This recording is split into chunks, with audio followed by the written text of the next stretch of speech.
Chapter 1, Terminal Meridians Trash. The moment Lu Mu Yen stepped into the Imperial Academy's gates, she received numerous types of gazes, of disdain, loathing, jealousy, ridicule, dislike, and of interest, that of which appeared like they were watching a play. She sighed inwardly. What sort of failure was the original owner of this body that she looked like a pest in everyone's eyes? So many gazes and yet not one of them were looks of friendliness. She was really speechless. Calmly ignoring all the unfriendly gazes, Lu Mu Yen continued towards the direction of the library. According to the memories of the original owner, the library of the Imperial Academy collected the most comprehensive list of books in the entire empire, including books that recorded various medicinal herbs and spiritual herbs on this continent. She now wanted to find out if this continent had the spiritual herbs to refine the marrow-cleansing pill. She, Lu Mu Yen, a cultivator with the heavenly spiritual root at the body fusion stage, encountered the battle between two true spirit cultivators when she was breaking through to the great ascension stage and, unluckily enough, was dragged into the spatial storm caused by their battle. Her physical body was destroyed, while her soul transmigrated into the body of a natural-born trash with the terminal meridian's constitution on Tianling continent. Whether in her former lives' cultivation world or the current world, both followed the law of survival of the strongest. Lu Mu Yen was currently far too weak. Any random cultivator could easily squish her beneath their foot. She desperately desired to increase her power, but if she wanted to recultivate, she was required to unblock all of the meridians in this body, otherwise she couldn't even feel the spiritual force of heaven and earth in this world, not to mention absorb it to cultivate. And the only way to solve this problem was to refine the marrow-cleansing pill and improve and eliminate this trash body. People with terminal meridians simply meant that their entire bodis meridians were blocked, unable to unclog, and no matter how hard they tried, they wouldn't be able to absorb the spiritual force in the atmosphere. At most, they could only cultivate until advanced phase sword apprentice in this world. On the way to the library, Lu Mu Yen could hear people judging. When one young girl saw Lu Mu Yen had passed by, she immediately went to her friend beside her, whispering, "Isn't that Lu Mu Yen?" Whyd she returned to the academy.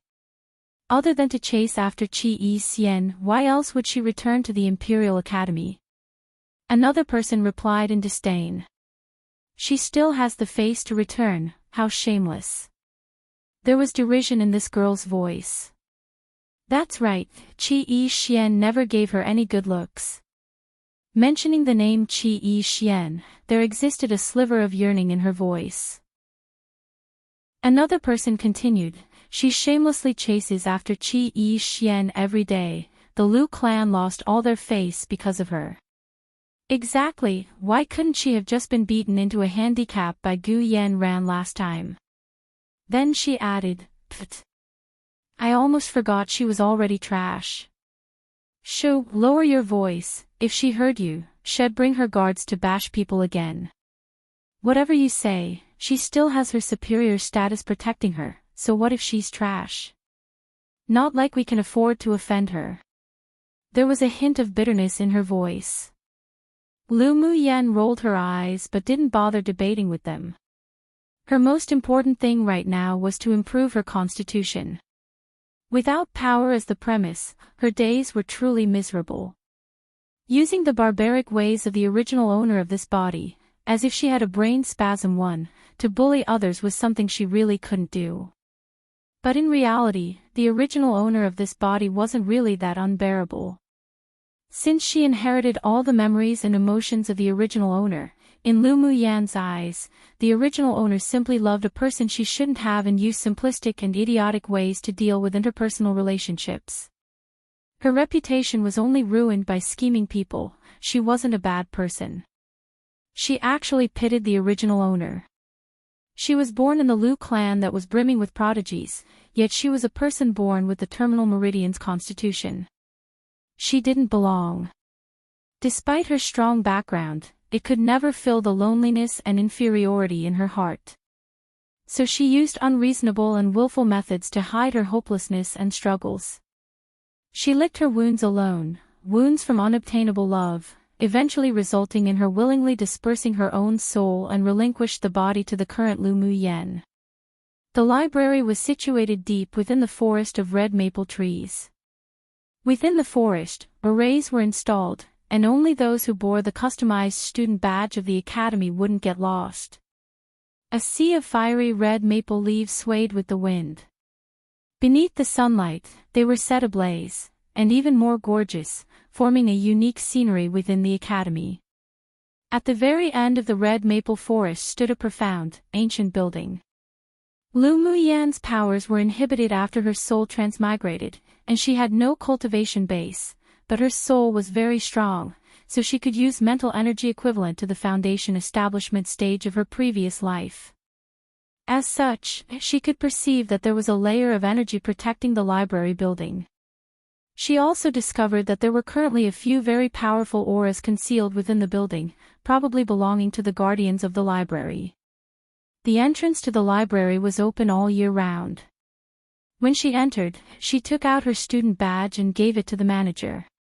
After registering, she entered the inner room, followed the signs, and found a book titled Tianling Continent's Flora Record. Lu Muyan took the book from the shelf and scanned a few pages. In it, there weren't just illustrations, but also detailed explanations. A satisfied smile rose on her face. It was precisely what she needed. Come and read on our website Wuxia World site. Thanks. Then she arrived at a seat beside the window and began to peruse the book. The ingredients required for the marrow cleansing pill, red leaf lotus, snake saliva fruit, flame fruit, and spirit gathering grass, were all recorded, only their names were slightly different to what she knew in her previous world. But Lu Muyan frowned slightly. Based on her memories, 3 of the 4 spiritual herbs were easy to find.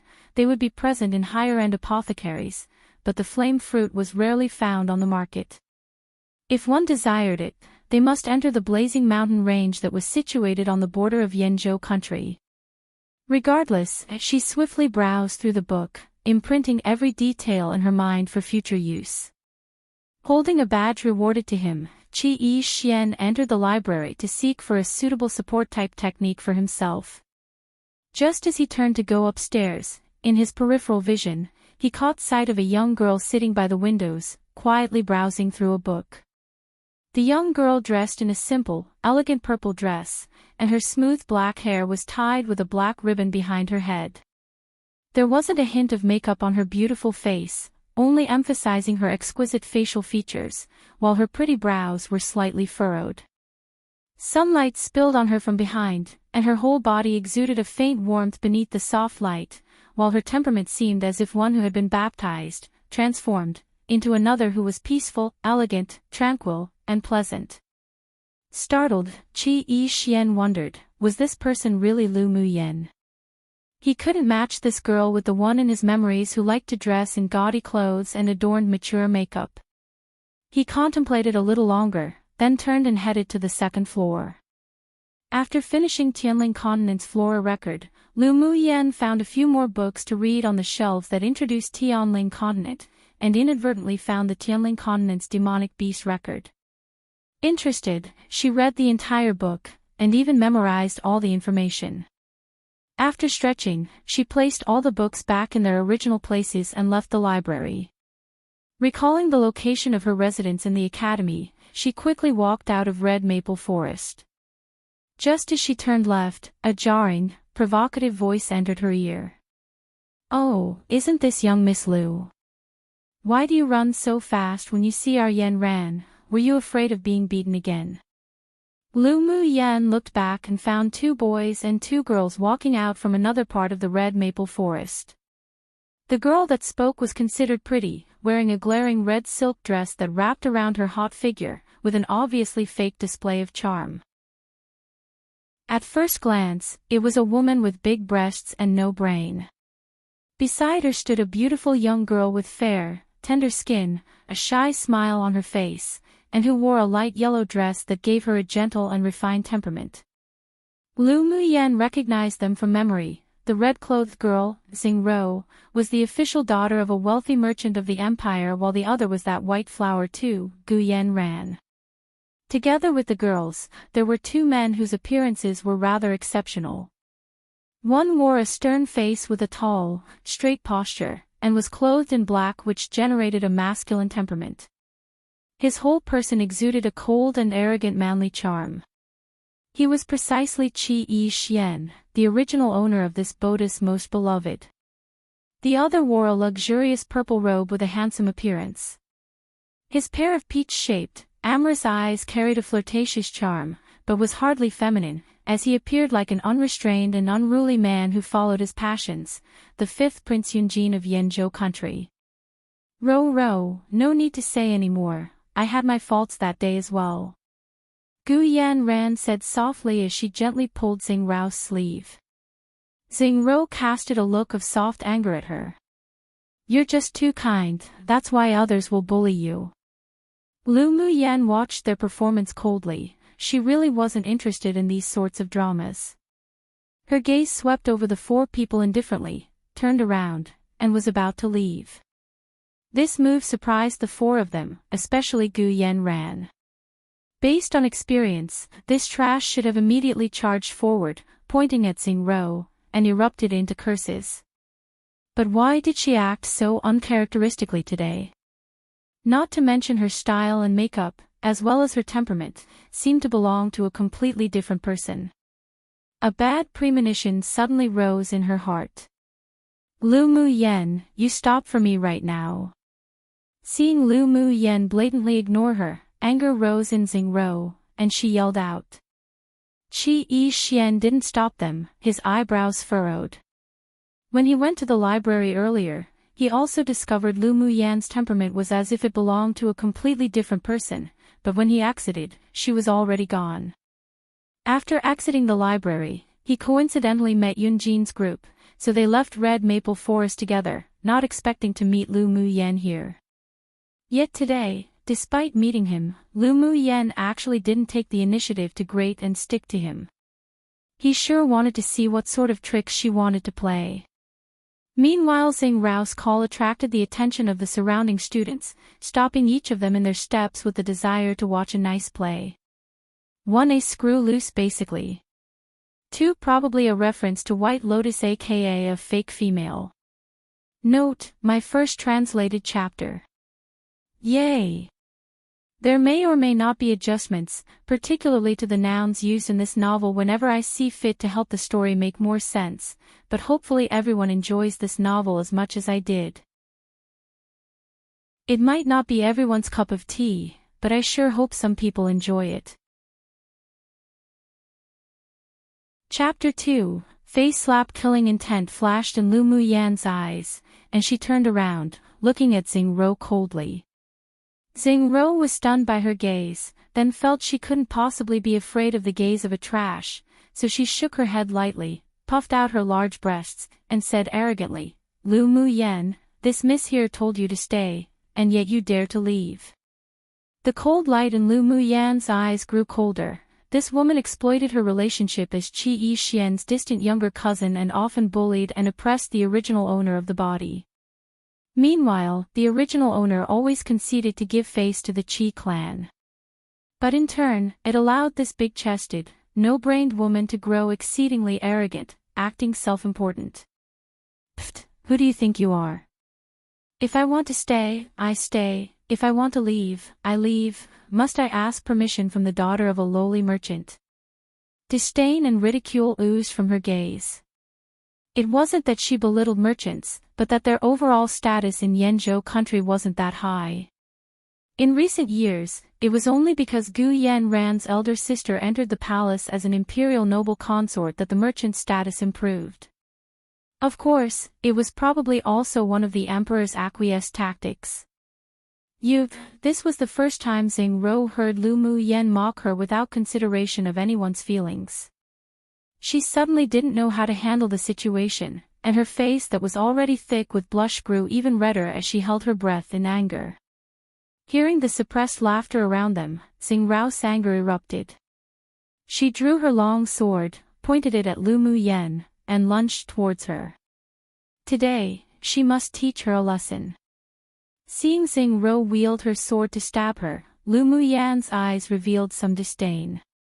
Even though Xingro was a middle-phase sword apprentice and was one phase above the original owner of this body, but Lu Muyan had her own flesh-refining manual she learnt from her previous life. It was simple for her to avoid the attack if she wanted to. Within the 1 month she was recuperating from her injuries, she trained this weak body every single day.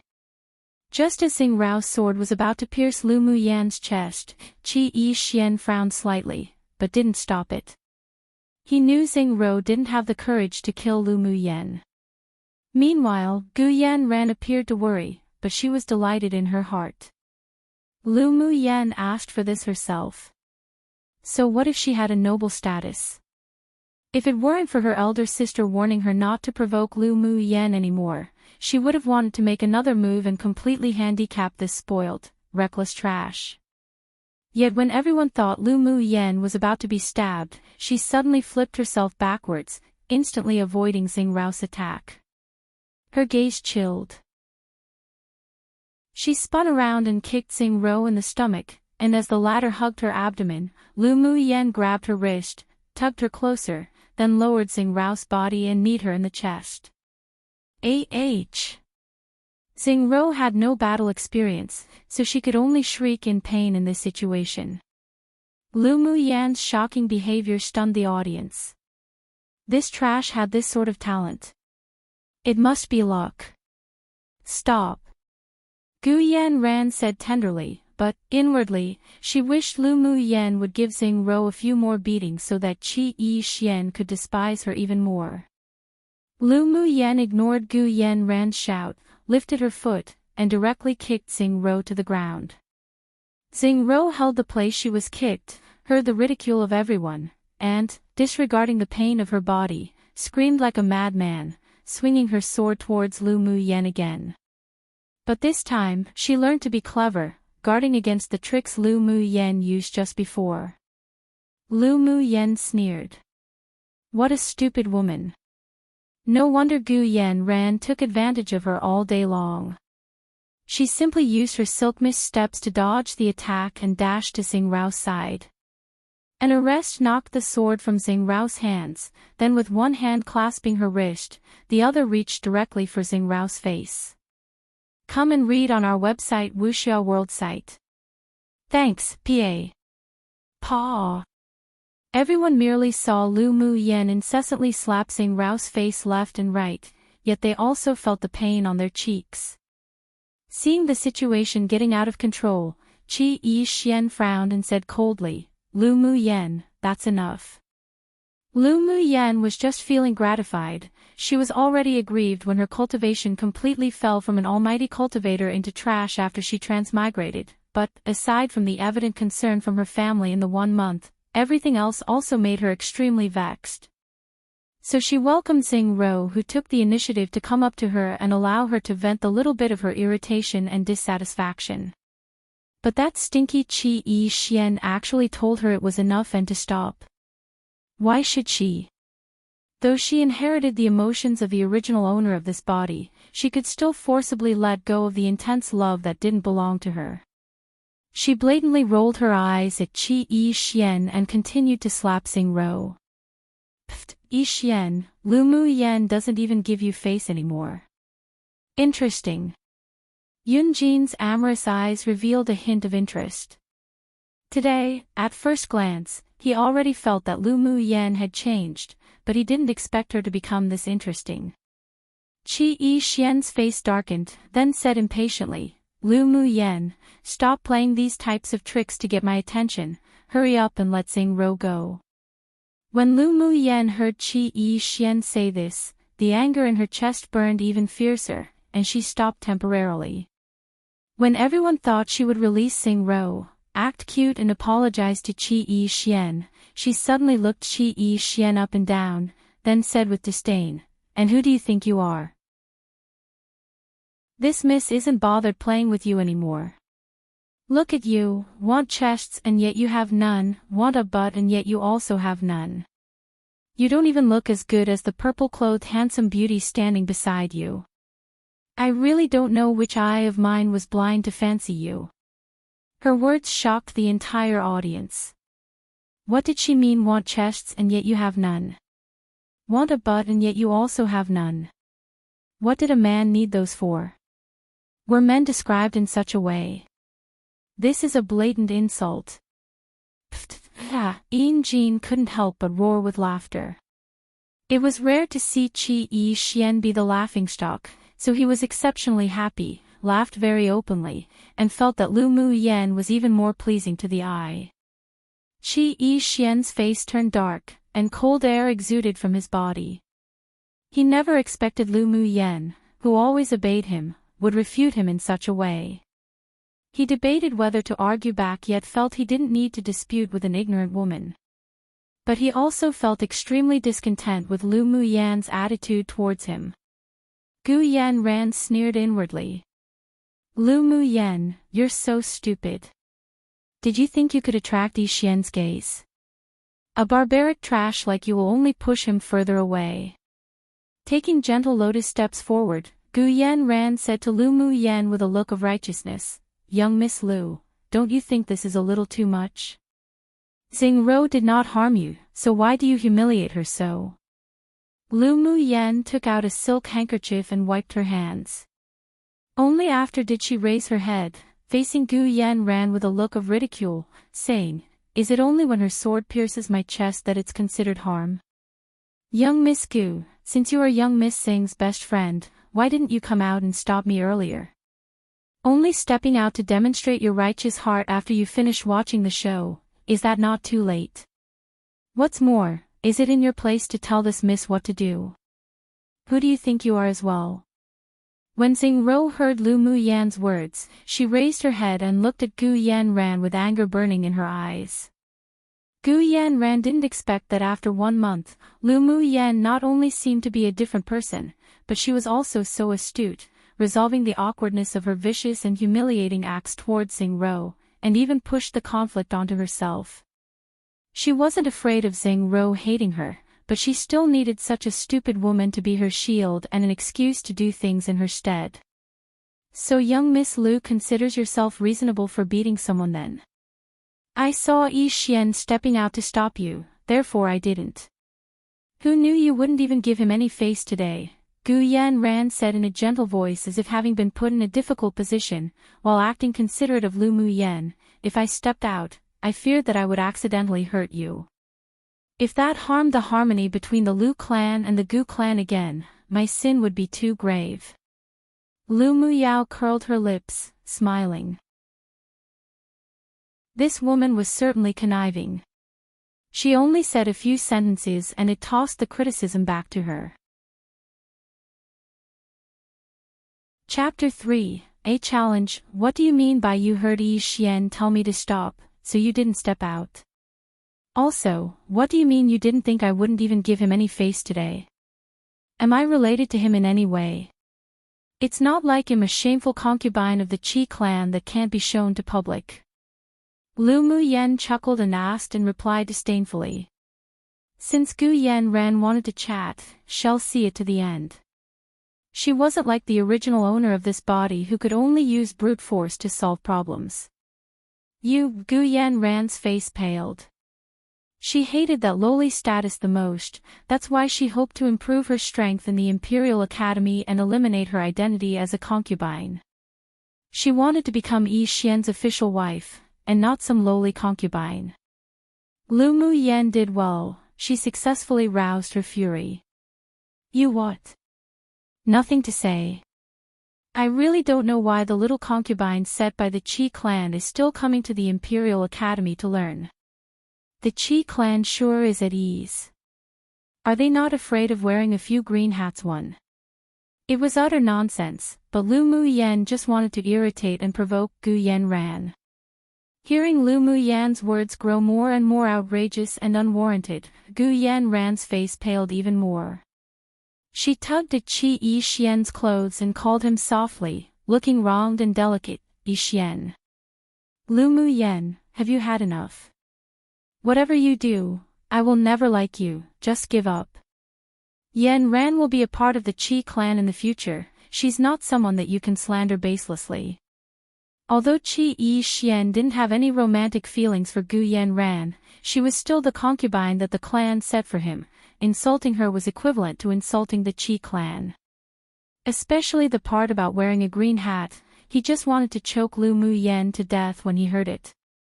Lu Muyen rolled her eyes, raised her eyebrow and sneered, "Us two females are quarreling, what is a male like you butting in for? Or do you want to be known as the crazy house husband in the empire? This miss has no interest in you already. The person who liked you is dead, so please don't misunderstand and narcissistically think I still have feelings for you anymore. Humph, you sure are glib now. So unreasonable." Qi Yi-hsien simply couldn't communicate with Lu Muyen anymore. She was absolutely unreasonable today, he couldn't outmatch her. Seeing that Qi Yi-hsien clearly didn't want to continue to speak to Lu Muyen, glee rose in Gu Yanran's heart. She had always felt that Qi Yi-hsien actually did care for Lu Muyen, but he just hadn't realized it yet. After all, they were childhood sweethearts. So that's why, ever since she enrolled into the Imperial Academy, she tried her best to deepen the conflict and completely destroy the relationship between the two. Now the idiot Lu Muyen actually said such things, her schemes really didn't go to waste. But the debt of insulting her must be paid. Lu Muyen, you were too much. Was last time's lesson not enough? I want you to publicly apologize to me, or else I'll pursue this further. On the surface, Gu Yanran appeared to be slightly aggrieved, yet was unyielding as she looked at Lu Muyen. It made many men nearby pity her and cast unkind gazes onto Lu Muyen. Lu Muyen folded her arms, raised her eyebrows lazily and said, "Look at you deliberately showing off a delicate appearance. The men around you don't even need to drink alcohol and they're already drunk for you. I think it's not far from wearing a green hat with such obvious seduction. And apologize in public. You think you're worthy with your status? And how do you plan on pursuing this further? You're courting death." Even though Gu Yanran was conniving, she was still only a 15-year-old girl. How could she endure such insults from her most hated person? Blinded by anger, she pulled out her sword and leapt at Lu Muyen. A smile flashed past Lu Muyen's face, she was waiting for this. She used her silk-mist steps and glided around Gu Yanran. When her mental energy captured Gu Yanran approaching, her figure stalled, allowing Gu Yanran's sword to pierce through her left shoulder. Gu Yanran was taken aback for a moment before she was sent flying back from a wave of energy. Pu! A mouthful of blood spurted out. Gu Yanran held her chest and lifted her head, staring at the white-clothed man who suddenly appeared. Her pupils constricted, that man actually returned. All everyone saw was a white-clothed man who walked over slowly. He was extremely handsome, with a gentle temperament that carried a sense of otherworldliness like a fallen immortal. He simply flicked his sleeve earlier, and Gu Yanran was injured, showing his insane strength. The young woman was a jade beauty, and the young man was peerless too. This was the impression he left on others. Come and read on our website Wuxia World site. Thanks, Yenner, are you okay? The white-clothed man walked to Lu Muyen's side, asking dotingly and in concern. Lu Muyen pressed her injured shoulder with a look of grievance, crying, "Big brother, you're finally back." This man that was like a fallen immortal was precisely Lu Muyen's blood-related eldest brother, Lu Mubai, and was also the entire Yanzhou country's peerless genius. He entered into the powerful ranks of the sword spirit stage at the age of 16. At 19 right now, he was already at peak phase sword spirit stage, was in the celestial class of the Imperial Academy, and was one of the most influential figures of the Academy. He was cold and indifferent, but he was exceptionally protective, especially towards his younger sister Lu Muyen, whom he doted on and cherished. A year ago, he left to train and gain experience. That's why so many people in the Academy dared to openly bully Lu Muyen. "Senior Lu, don't you need to explain why you injured me without even asking who's right and wrong?" The jealousy and unwillingness in Gu Yanran's eyes were quickly hidden by her, then she asked Lu Mu Bai in a harsh, yet meek tone. Lu Mu Bai didn't even bother to look at her, took out a bottle of medicine for physical wounds from his interspatial ring, and poured it on Lu Mu Yan's wound. After seeing the wound stop bleeding, he replied flatly, "So what if I injured you? A shameful outsider like you isn't even worthy of teaching my little sister. You too are using your status to bully others. If Lu Mu Yan doesn't apologize to me today, I won't let this slide. Otherwise I'll go straight to the emperor to ask for an explanation." Gu Yanran choked with teary eyes as if she had been wronged yet wanted to appear strong and unyielding against forces of evil. The corner of Lu Mu Yan's eye twitched. This woman was so deeply immersed in her character.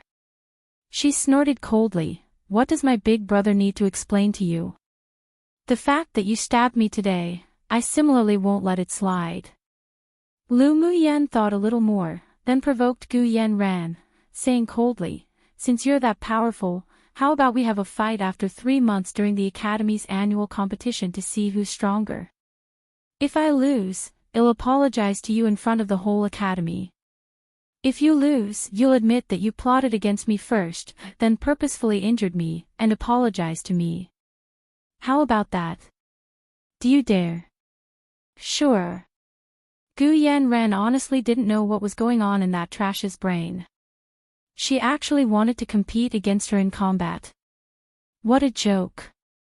She was stronger than that trash by an entire stage, she definitely wouldn't lose. This was a perfect chance to ruthlessly trample on Lu Mu Yan, a noble, under her foot. She definitely wouldn't refuse such an opportunity. A trace of cunning flashed in Lu Mu Yan's eyes. She deliberately let Gu Yanran injure her, then took the opportunity to allow others to think she declared this challenge while emotional. On the day, she'll make sure Gu Yanran couldn't even cry. A few days ago, she received a message that Lu Mu Bai would return to the academy today. Based on the memories of the original owner, this big brother doted on and loved this little sister dearly. And Lu Mu Bai's aura had long been imprinted into her memory, so she used her mental energy to lock on to Lu Mu Bai's aura. The moment she felt Lu Mu Bai near her, the moment she used her words to anger Gu Yanran, then proposed a competition. Gu Yanran was already emotional due to the insults and humiliation, coupled with Lu Mu Bai's forceful oppression, so as she expected, the White Lotus Three readily agreed. The original owner of the body was previously schemed against by Gu Yanran and her company, resulting in her death. Now they were still relentless. Lu Mu Yan adhered to the principle of if one didn't offend me, I wouldn't offend them, if one offended me, I'll pay them back thousandfold. The most important thing to Gu Yanran was face and vanity. If she were to be defeated, in front of the academy's teachers and entire student body, by a trash, she definitely couldn't take it. By then, it would ultimately leave a heart demon, so if she wanted to break through the bottlenecks of higher cultivation stages, she would meet with obstacles set by a demon. From then onwards, she would never be able to step into the pinnacle of cultivation in this lifetime. The most ruthless return to her enemy was not to let her die, but to toy her to her death. And everything fell into the eyes of a devilishly handsome man who stood by the window of an old building beside the scene. He turned to leave and muttered, "What an interesting woman. One cheating two." Basically Lu Mu Bai is very handsome 3A girl who is fake in personality. Chapter 4. Lu Mu Bai. After Lu Mu Bai took Lu Mu Yan and left, Qi Yi Xian and the others also left one after the other, leaving only some students behind, chatting. A few girls in the same class as Lu Mu Yan gathered. One of the plain-looking girls who dressed simply said, "Did Lu Mu Yan go crazy? She actually promised a fight with Gu Yanran. Was she trying to vie for Qi Yi Xian with Gu Yanran again? Yeah, she actually wants to fight for him against Gu Yanran. In what way could she compare to her?" Gu Yanran was currently an initial phase Imp Great Sword Master and she was only an initial phase Sword Apprentice. I heard she only got there because the Lu clan spent a vast amount of money to buy high-grade medicinal resources for her. With her condition, she actually dared to initiate a challenge. Did she want to die? Another fancily dressed woman said with disdain. Another person stepped up and said bitterly, it's because her identity's higher than Gu Yan. After all, she's got an empress as an aunt, a marshal for a grandfather who helped found the country, and the imperial capital's god of war for a father. But even though Gu Yan comes from a family of merchants, ever since her elder sister entered the imperial harem, she had always been favored by the emperor and rose to the imperial noble consort status after only 2 years. Plus her clan's the imperial capital's richest clan. While her status isn't higher than the trash's, it wasn't too low either and just worthy enough for Qi Yi Xian. The fancily dressed woman continued. The first girl sneered, yeah, just last month she clashed with Gu Yan and was accidentally severely injured. Who knew the moment she recovered, she'd shamelessly come back to the academy. But so what if her background was strong? Since she was unreasonably causing trouble, even if the Lu clan wanted to support her, they had no reason to. In the end it was the prime minister who became the peacemaker and the case fizzled out.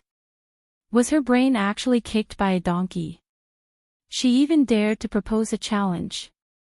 Was she not afraid that the Lu clan would lose all their face because of her? Who cares, when the time comes, well just watch a good show.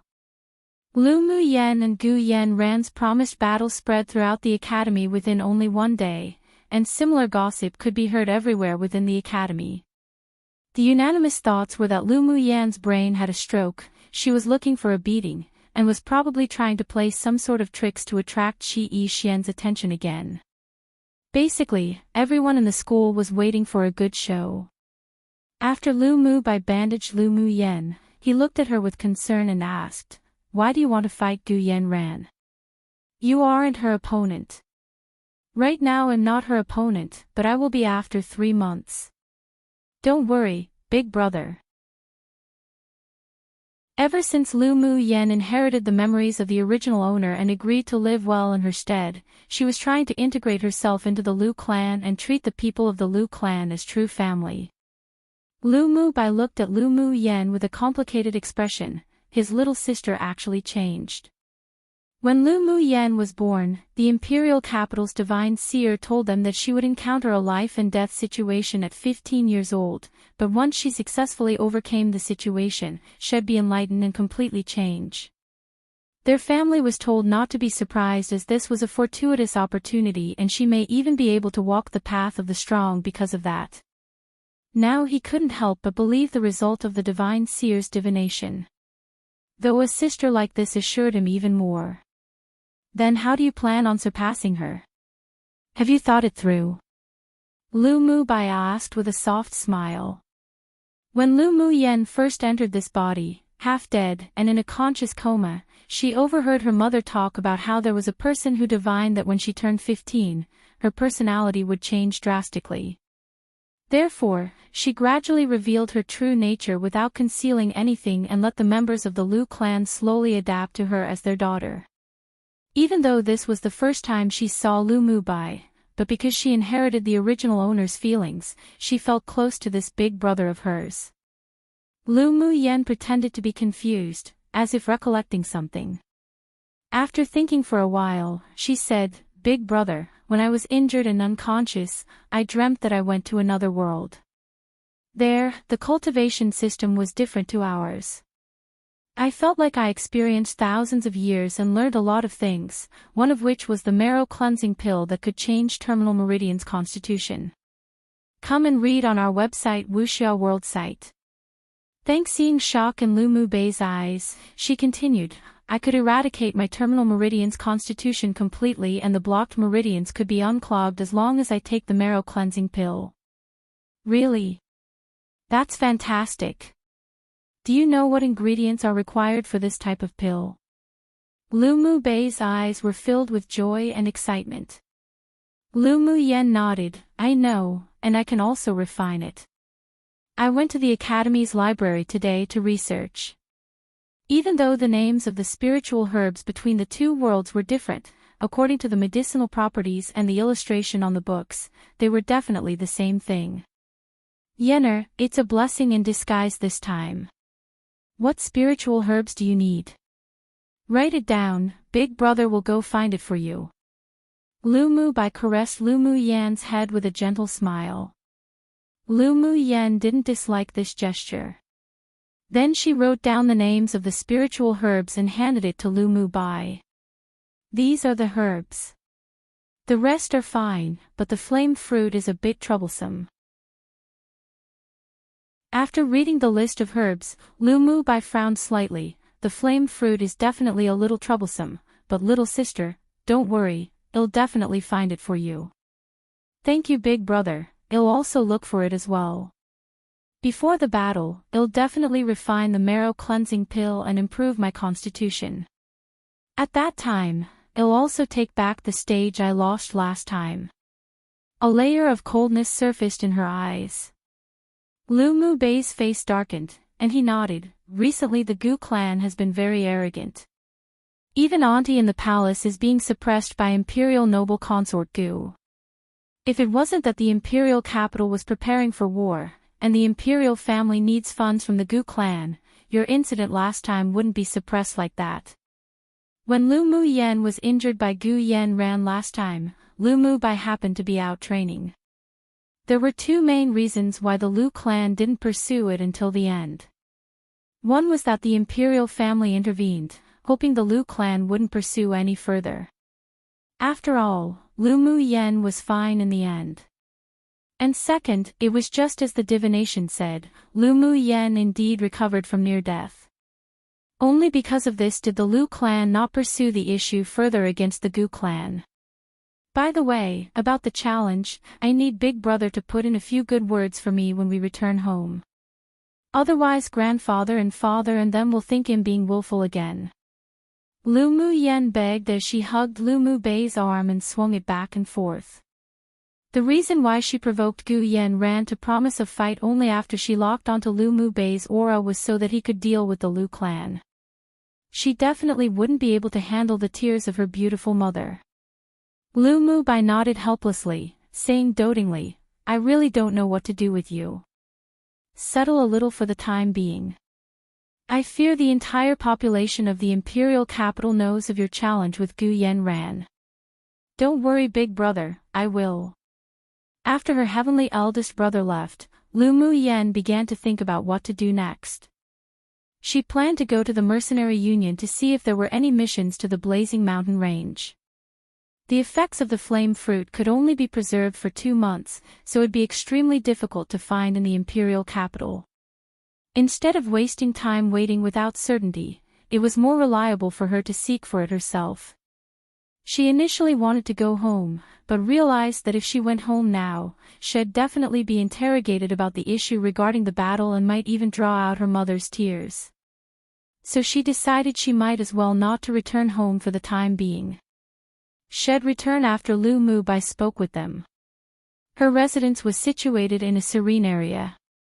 It was an independent, small courtyard and was a place specifically provided to children and disciples of meritorious clans by the Imperial capital.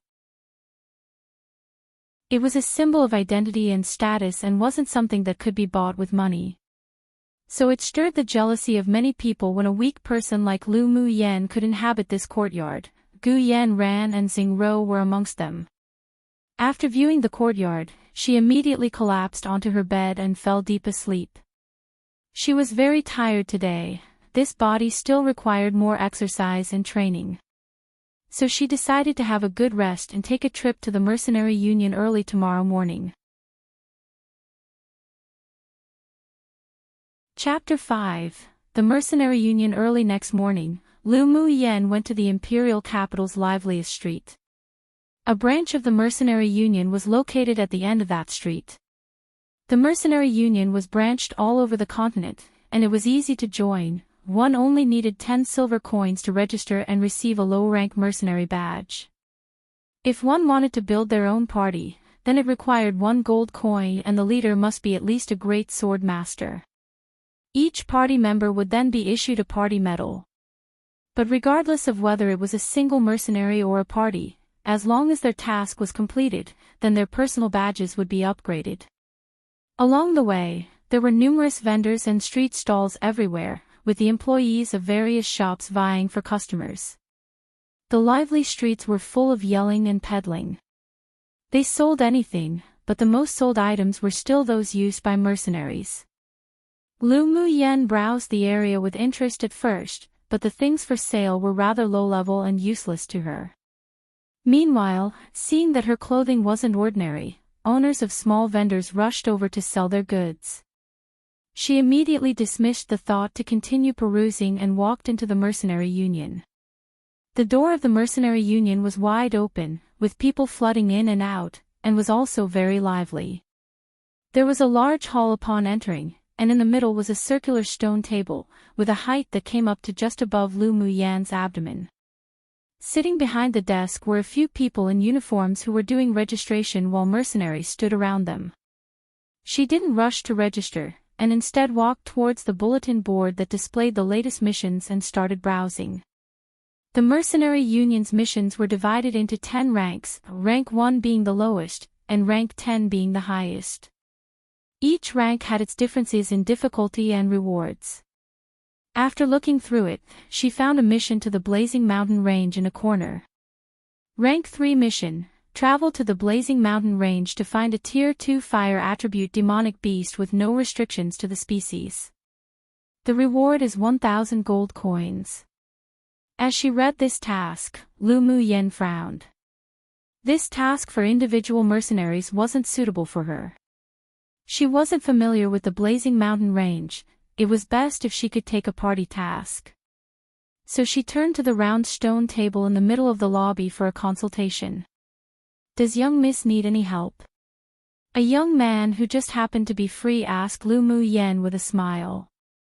Lu Muyen nodded, lightly smiled, and said, "I want to ask, aside from the missions posted on the bulletin board, are there any other missions issued for the Blazing Mountain Range?" "I'll check for you, please wait a moment." The man quickly found a book and started flipping through it. After that, he raised his head and asked, "Do you have a requirement for when the mission was issued?" "Recently issued, best if it's a party mission." Lu Muyen replied. The young man nodded, searched a while longer, then pointed at the book and said to Lu Muyen, "There are 2 fitting your requirements. One is a rank 3 mission where you need to enter deep into Blazing Mountain Range and capture a Tier 3 fire-type demonic beast. But even though this mission's rich in rewards, the cultivation base of the mercenaries who participate must be at least advanced phase sword apprentice." The man paused, then continued, "There's another rank 2 mission which requires the party to enter the Blazing Mountain Range, hunt 30 Tier 2 fire spirit rats and retrieve their crystal cores. The only requirement is that they're at or above the initial phase sword apprentice stage." Lu Muyen thought about it. She wanted to participate in the first mission as well. It was rumored that the flame fruit was found only deep in the periphery of the Blazing Mountain Range, but her cultivation base wasn't high enough for the mission. She mused a bit, then asked, "Apart from the first task requiring a great sword master, can anyone else participate?" The young man looked at Lu Muyen with a little surprise, then said after a pause, "They were also recruiting experienced physicians, and they must be at or above advanced phase sword novice." Physician. How do they judge if one was eligible to participate or not? A glimmer of joy flashed in Lu Muyen's eyes. She was actually qualified for the position of a physician. In her last life, when she reached a bottleneck at the celestial stage, she incarnated as a mortal and entered the secular world to comprehend the path of the heavens. There, she met a mortal genius doctor who taught her the art of the golden needles, and naturally, she learned all the medical skills. After tempering the void within herself, she didn't just discard her medical skills, but instead applied it to her own golden needles method she created herself, and also improved a lot in alchemy. This time, the organizer is Yi Qing Han, the young heir of the Yi clan. If you want to participate in this mission, you need to go to the Mercenary Union's 2nd floor to accept a special personal assessment set by their clan at the Mercenary Union. Lu Muyen nodded, took out 10 silver coins and handed them over, saying, "I want to register as a mercenary, please register for me." The man didn't ask too much, accepted the silver coins, and began registering for her. After finishing, he gave her a rank 1 mercenary badge. "Come and read on our website Wuxia World site." "Thanks, thank you," Lu Muyen said with a smile after putting the badge away. The young man shook his head with a smile, then decided to remind her, "If Miss wants to go to the Blazing Mountain Range, I advise you, that place is listed as one of the 10 treacherous zones. There are tier 1 to 6 demonic beasts in there, and maybe even stronger, and is extremely dangerous. If it's not necessary, it's best not to go. Thank you for the caution." Lu Muyen smiled and nodded, then left the registration area, heading for the second floor. The area on the second floor was also very spacious, divided into many rooms, and each room had an evident purpose. Lu Muyen quickly found the place to enlist for the rank 3 mission to the Blazing Mountain Range. After entering the room, she saw that there were already 2 young mercenaries inside being questioned. She entered and asked an idle examiner, an old man, "May I ask if you are still recruiting physicians for this time's mission? You want to enlist?" The old man was around 60 years old with a pair of cloudy eyes that revealed a hidden brightness. He asked Lu Muyen faintly. Lu Muyen nodded, "Yes, I want to enlist." "Have you done it before? Have you ever worked as a physician at any medical clinic?" "I've never worked as a doctor, but I still have a certain degree of certainty in my medical skills." "You can test me." A sense of confidence exuded from Lu Muyen as she replied with a smile. The old man scrutinized her, thought for a little bit, then said, "Can you tell if I'm sick or not? Can I take your pulse?" Lu Muyen asked. The old man nodded, stretched out a rather thin arm from beneath his sleeves and handed it over to her. Seeing this, Lu Muyen used her index and middle finger to touch the old man's artery. After a short while, Lu Muyen retracted her hand, her eyes filled with solemnity, and said to the old man, "You suffered an extremely serious internal injury 10 years ago and it injured your organs. Your meridians are also blocked because of the sword aura." The old man's expression changed from the initial inattentiveness to the current surprise. But then he furrowed his brows and said, "Although it's not known by all that I was injured, you can still find out about it if you investigate thoroughly. This can't prove you have the qualifications to enlist." Lu Muyen chuckled softly, then brought her lips beside the old man's ear, and said in a voice only the 2 of them could hear, "Not only are your meridians blocked, but your cultivation also halted. There'll be a day every 3 months where your old ailments flare up and you'll feel pain to the bones, preferring to die than to live." The old man's eyes widened and stared at the beautiful girl adorned with a large smile. The things she said were only known by the superiors of their clan and he believed it was impossible anyone in the clan would leak his secrets. Then this meant the girl did indeed have some talents. With a complicated look in his eyes, he asked, "Then can you heal it?" "Yes," Lu Muyen said firmly. Upon hearing that, delightful surprise surfaced on the old man's face, but then he asked with gravity, "Don't play around with this old man here, this sword wound was left by a powerful sword monarch stage cultivator. In these 10 years, I also visited numerous famous doctors, but not a single person could promise that they could heal it. What reason do I have to play with you? I really can heal your injury. From your pulse, I could deduce that tonight 1 is precisely the night your wound will flare up.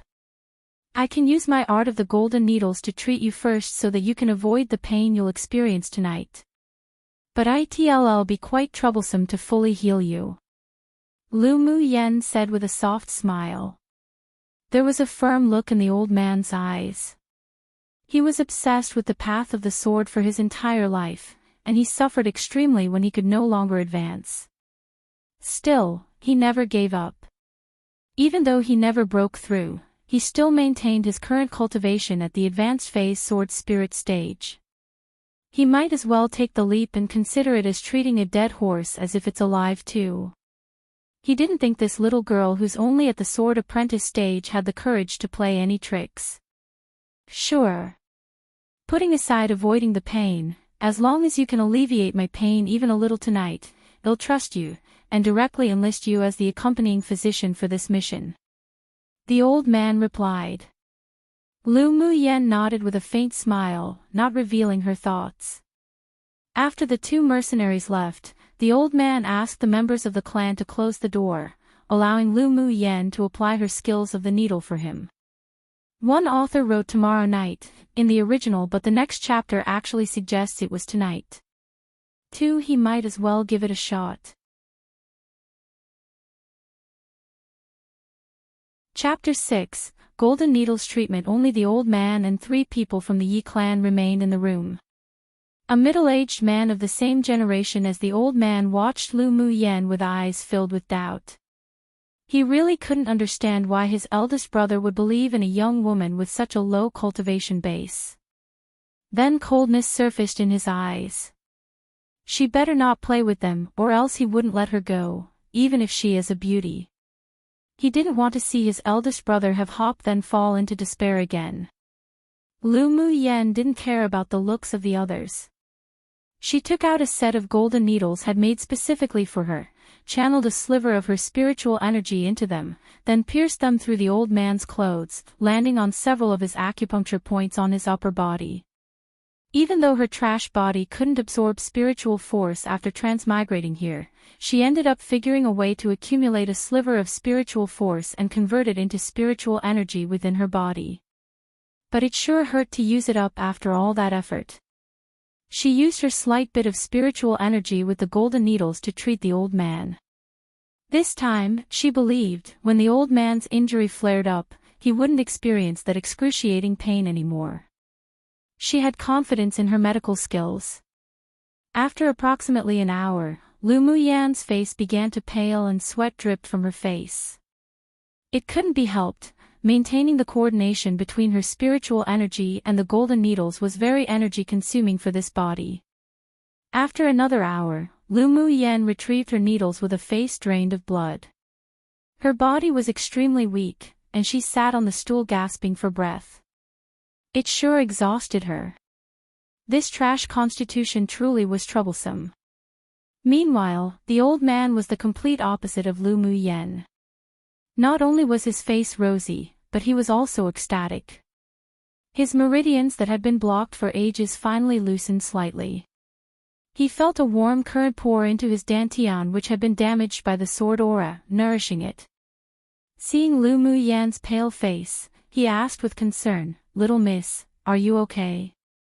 Lu Mu Yen shook her head. "It took up a lot of my energy to treat you, but it'll be fine after I go home to rest for a night."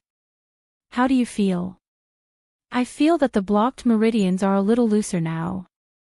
There's also a slight connection between me and my damaged dantian. Will my meridians be completely clear after a few more sessions of your needles?" the old man asked impatiently.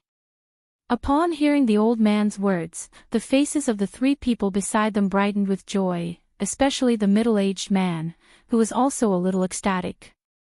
Lu Mu Yen chuckled and said, "It wasn't that easy. You need to use some medicine together with the art of the golden needles to be able to completely cure your chronic illness." Seeing the time of day outside, Lu Mu Yen said, "I'll return now. Observe the results of my treatment tonight. I'll come back tomorrow morning." "Very well." This old man is looking forward to the results of mistreatment, the old man said with a rare smile. By the time Lu Mu Yen returned to the academy, it was already the evening. After briefly eating some food, she knocked out on the bed.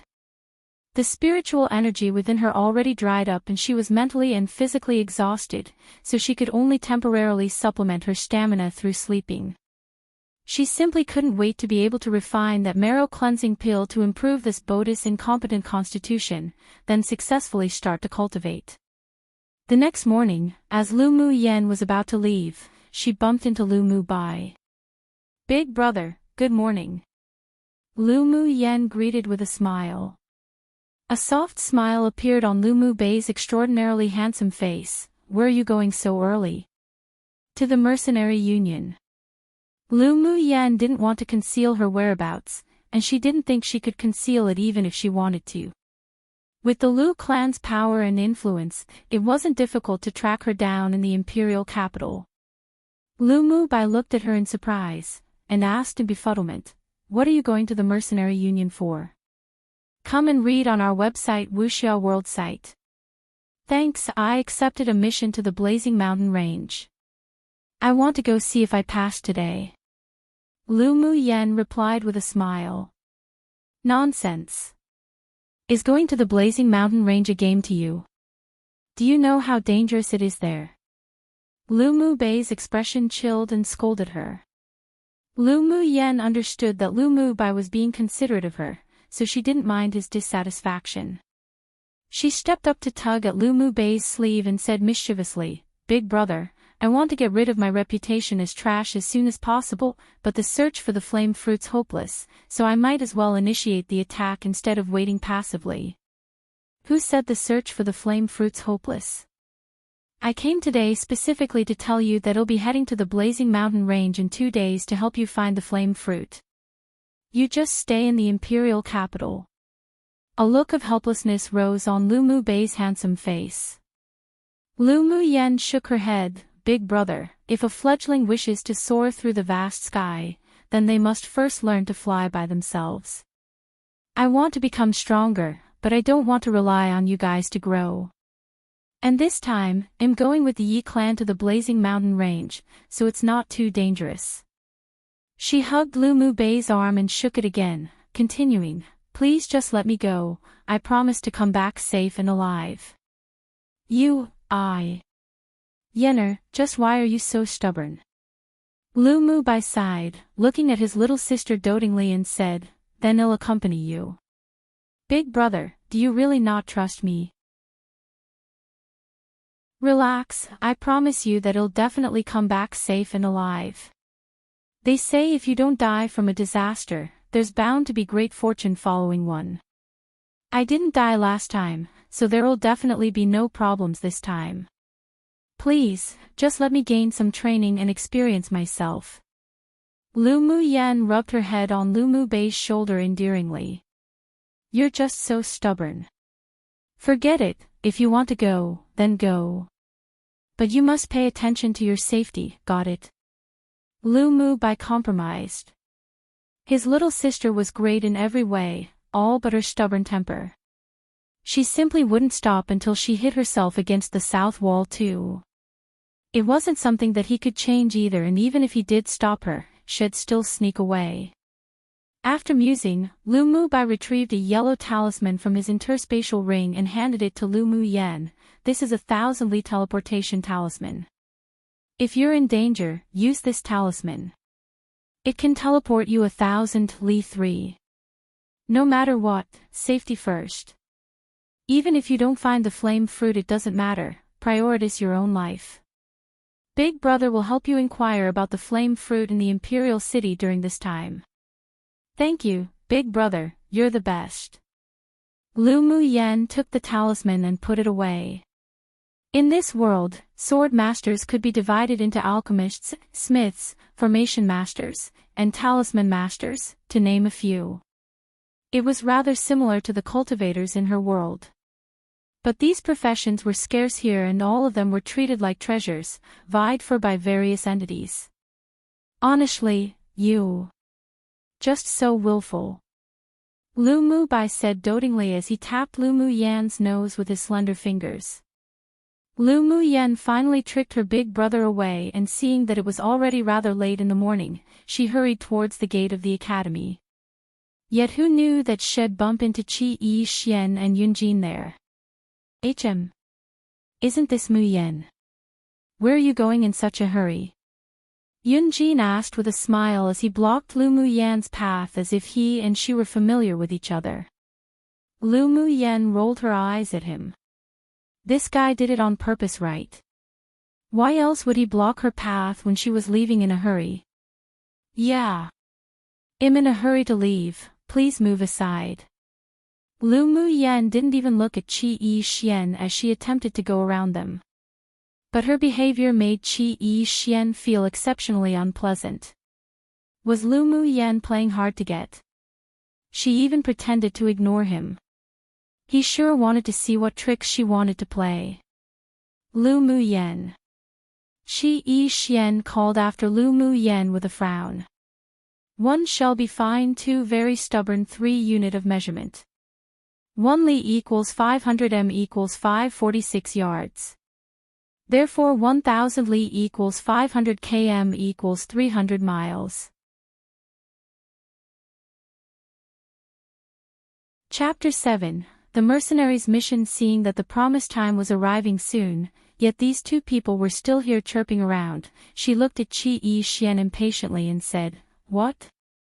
If you have something to say, say it. If you need to fart, then hurry up and fart. Lu Mu Yan, do understand that you're a female, don't keep acting so unfeminine every day." Qi Yi Xian didn't expect that Lu Mu Yan would be this impatient and rude to him. But why was it that when he looked at her simple and delicate appearance in her elegant purple dress, he suddenly remembered the times when they were younger, that cute little girl who would chase after him calling Big Brother Xian? Since when did their relationship become like this? While Qi Yi Xian was lost in his own world, Lu Mu Yan said sarcastically, without giving him any face, "Who are you to me? What does it matter to you whether I behave and look feminine or not? There's something wrong with you." She didn't wait for Qi Yi Xian to reply and quickly went around them. Qi Yi Xian's eyes revealed faint surprise as he stood there, staring at the purple figure leaving their sight, with Yunjin who looked as if he was watching an interesting play. Lu Mu Yan cursed Qi Yi Xian inwardly as she hurried. That damnable man, what was he doing acting so arrogant and self-righteous in front of her? He really thought he was someone important? Lu Mu Yan's feelings for Qi Yi Xian were very complicated. Sometimes she would despise him, yet her heart would also throb for him from time to time. Although the original owner of this body made the decision, willingly, to completely dissipate, but that strong love for Qi Yi Xian still remained within her body and was inherited by her. That's why every time she met Qi Yi Xian, she needed to consciously suppress the strong feelings for him that was left behind. So she didn't want to see Qi Yi Xian even more. "Yi Xian, I don't think Lu Mu Yan's playing hard to get. Do you remember that rumored divination?" Yunjin's eyes were filled with interest.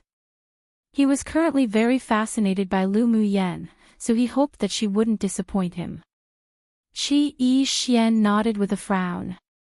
Clans like theirs definitely knew about the divination from 16 years ago, one made by the divine seer. It seemed that the divination came true. Lu Mu Yan really changed, and seeing the beautiful figure disappearing in their sight, he felt an inexplicable sense of loss. Then he shook his head and laughed in ridicule at himself. When Lu Mu Yan arrived at the mercenary union, the agreed time had already passed. She cursed Qi Yi Xian and Yunjin again inwardly. The moment she entered the door, she found one of the juniors from the Yi clan she met yesterday waiting in the lobby. "Miss, you've finally arrived. The elders have been waiting upstairs for a while now," the young man said to Lu Mu Yan with a smile. Lu Mu Yan nodded. "Thank you for your trouble. Let's go." When she entered the room, she discovered that aside from the middle-aged man, there were two others. One of them was an old man that was around the same age as the elder from yesterday, who was red-haired, red-bearded, had a slightly rotund body, and an amicable smile on his rosy face. There was also a younger man who wore a dark patterned black robe, around 20 years old, with a handsome face. His facial features were as if they were sculpted, clear and defined, while his thin lips were slightly curled. Lu Mu Yan guessed that he was probably Yi clan's young lord, Yi Qinghan. Yi Qinghan raised his sharp, phoenix-type eyes and also scrutinized Lu Mu Yan. She wore a simple and elegant purple dress, enveloping her graceful and attractive body. Her face without any powder was like a painting, and her facial features were exquisite, while her temperament appeared otherworldly, she was indeed an interesting beauty. "Sorry, something happened so I'm late," Lu Mu Yen said with a smile to the old man from yesterday. A type of smile he hadn't revealed yesterday was now apparent on his face, and he politely cupped his hands. "Miss is too polite. Thanks to mistreatment yesterday using the art of the golden needles, the pain that occurred last night was indeed not as agonizing as before." This old man truly admires Miss' medical skills. "You're welcome.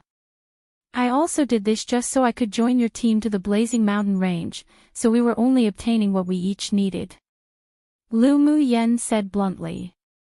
There was no need to hide anything in front of these intelligent and astute people. Miss Lu is indeed straightforward. Seems like the rumors in the Imperial capital about Miss is erroneous. Yi Qing Han's voice was mature and magnetic, very pleasant. Lu Mu Yan smiled softly. "Since you know that I'm Lu Mu Yan, then aren't you afraid that this trash here is playing with you? Come and read on our website Wuxia World site." Thanks, the Yi clan and her mother's clan, the Ling clan, were equals as they were two of the 10 distinguished spirit sword clans of this continent's eastern region. Even the Imperial family didn't dare provoke these formidable clans. If a man blessed enough to be born into such clans like Yi Qing Han were to investigate her, it'd be as easy as blowing off dust. The fact that you could control old Lu's chronic illness from recurring proves that you indeed have some real abilities. Listening and believing is not my style, I only believe what I see. The process is not important, I'm more concerned with the results. Yi Qing Han raised an eyebrow as he said with a faint smile.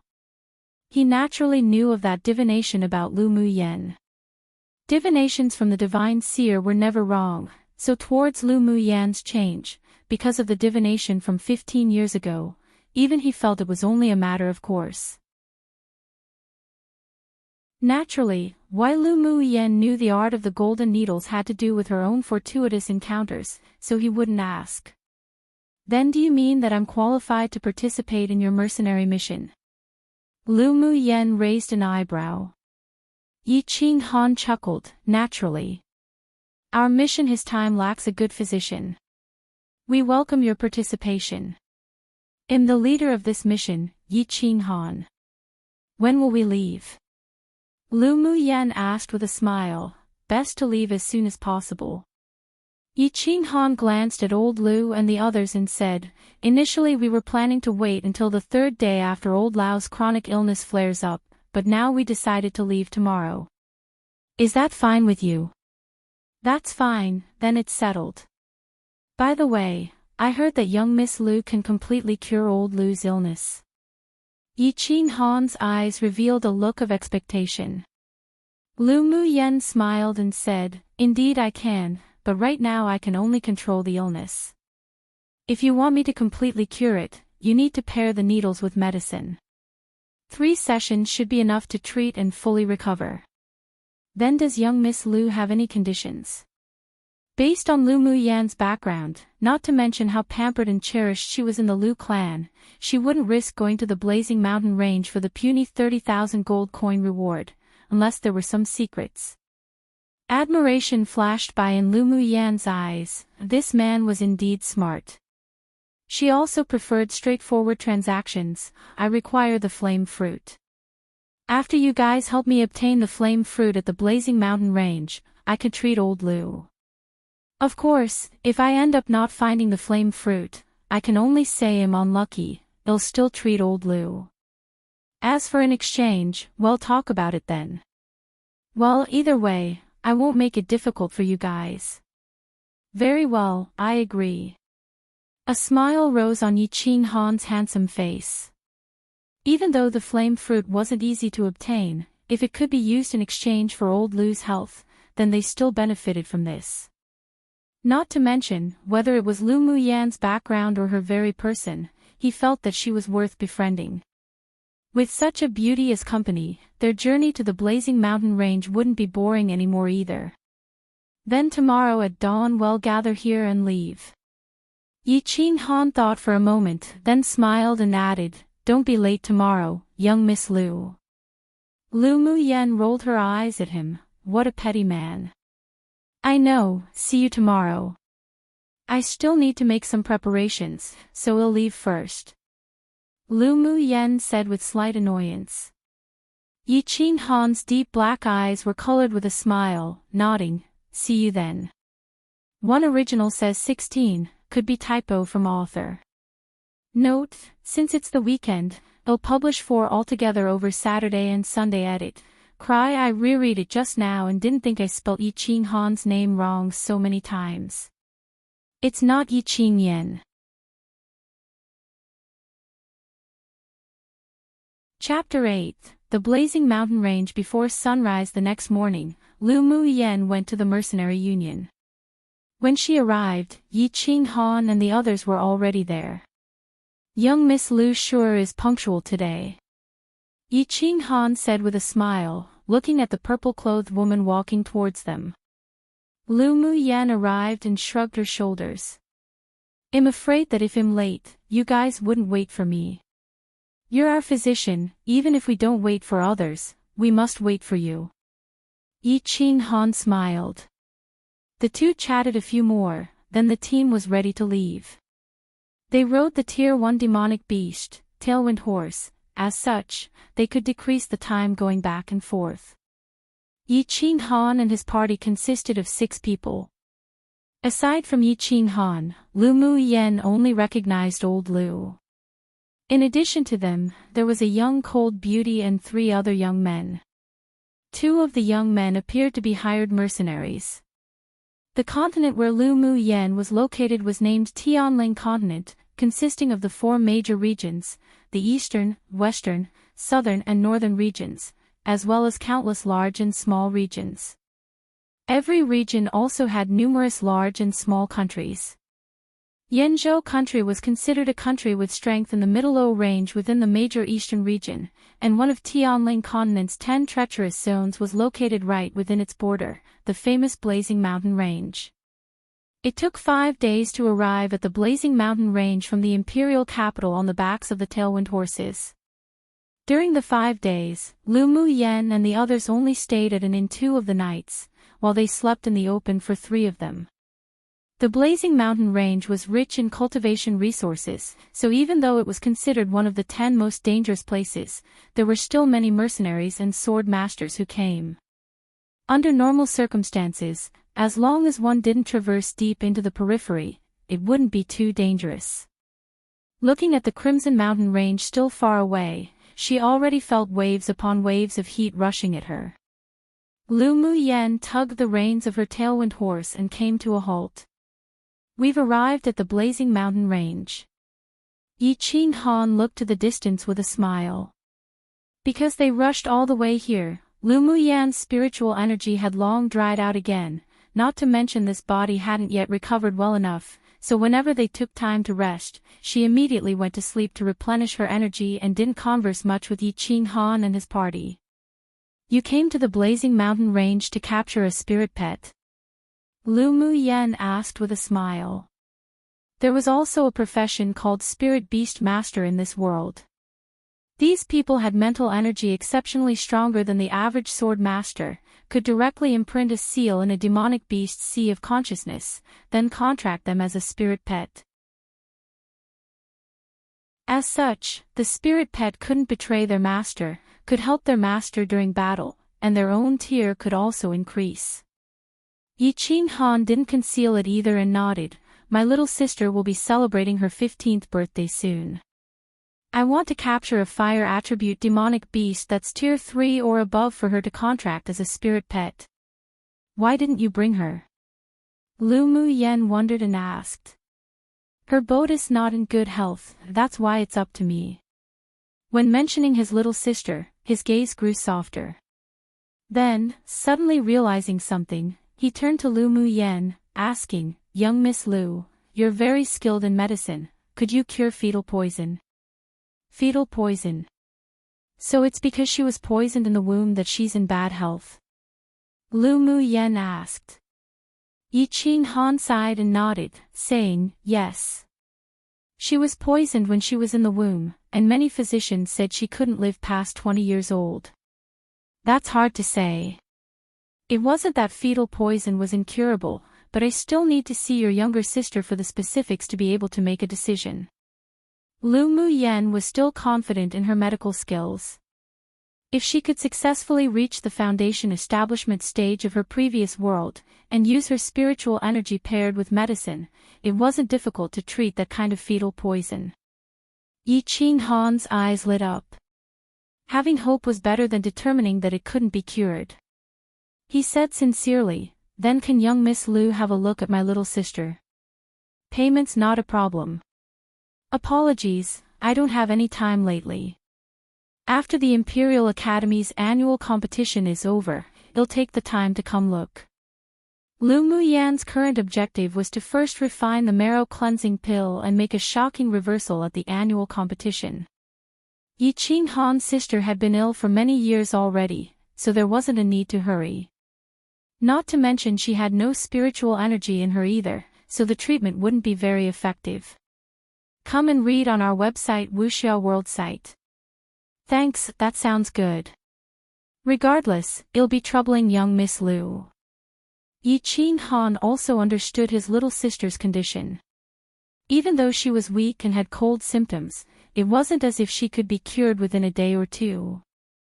They traveled forward and only took a little more than an hour to arrive at the entrance to the blazing mountain range. There were quite a few people who traveled here as well. Does any one of you want to purchase a map of the blazing fire mountain?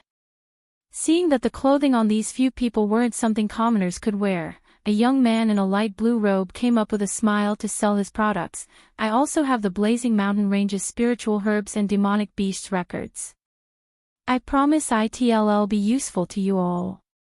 The Blazing Mountain Range map. Yi Qing Han smiled, clearly disbelieving, as even sword monarchs wouldn't recklessly enter the central area of the Blazing Mountain Range, so how could this young man have any map?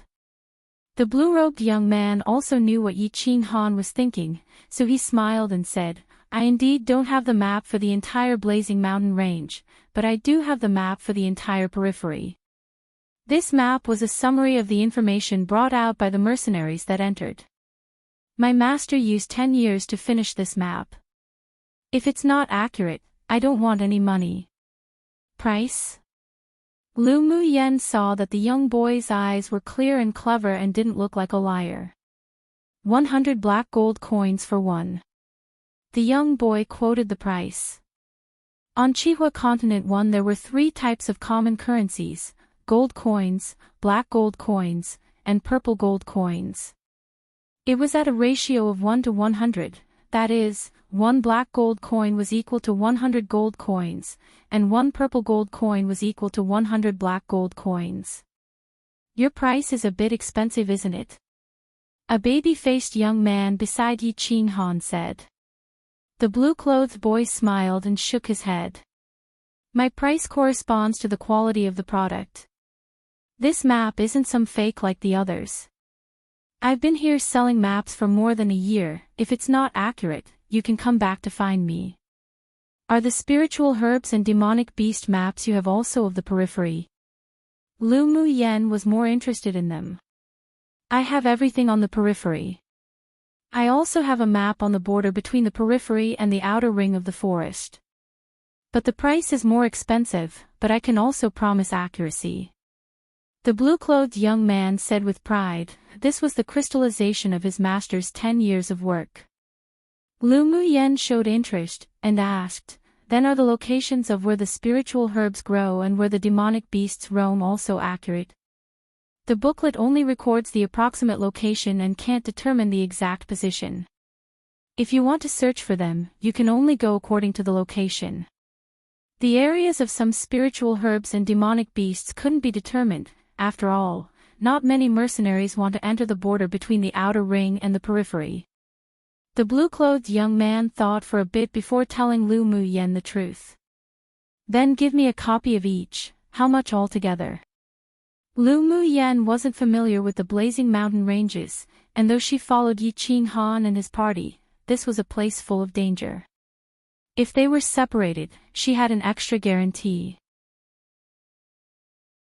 Seeing how generous the beautiful purple-clothed young girl was, the blue-clothed young man smiled merrily and took out 4 books from the cloth bag he was carrying on his back and said, "The map is 100 black gold coins, the spiritual herbs and demonic beasts map were 100 black gold coins each, and the map of spiritual herbs and demonic beasts on the border was 300 black gold coins, so a total of 500 black gold coins too."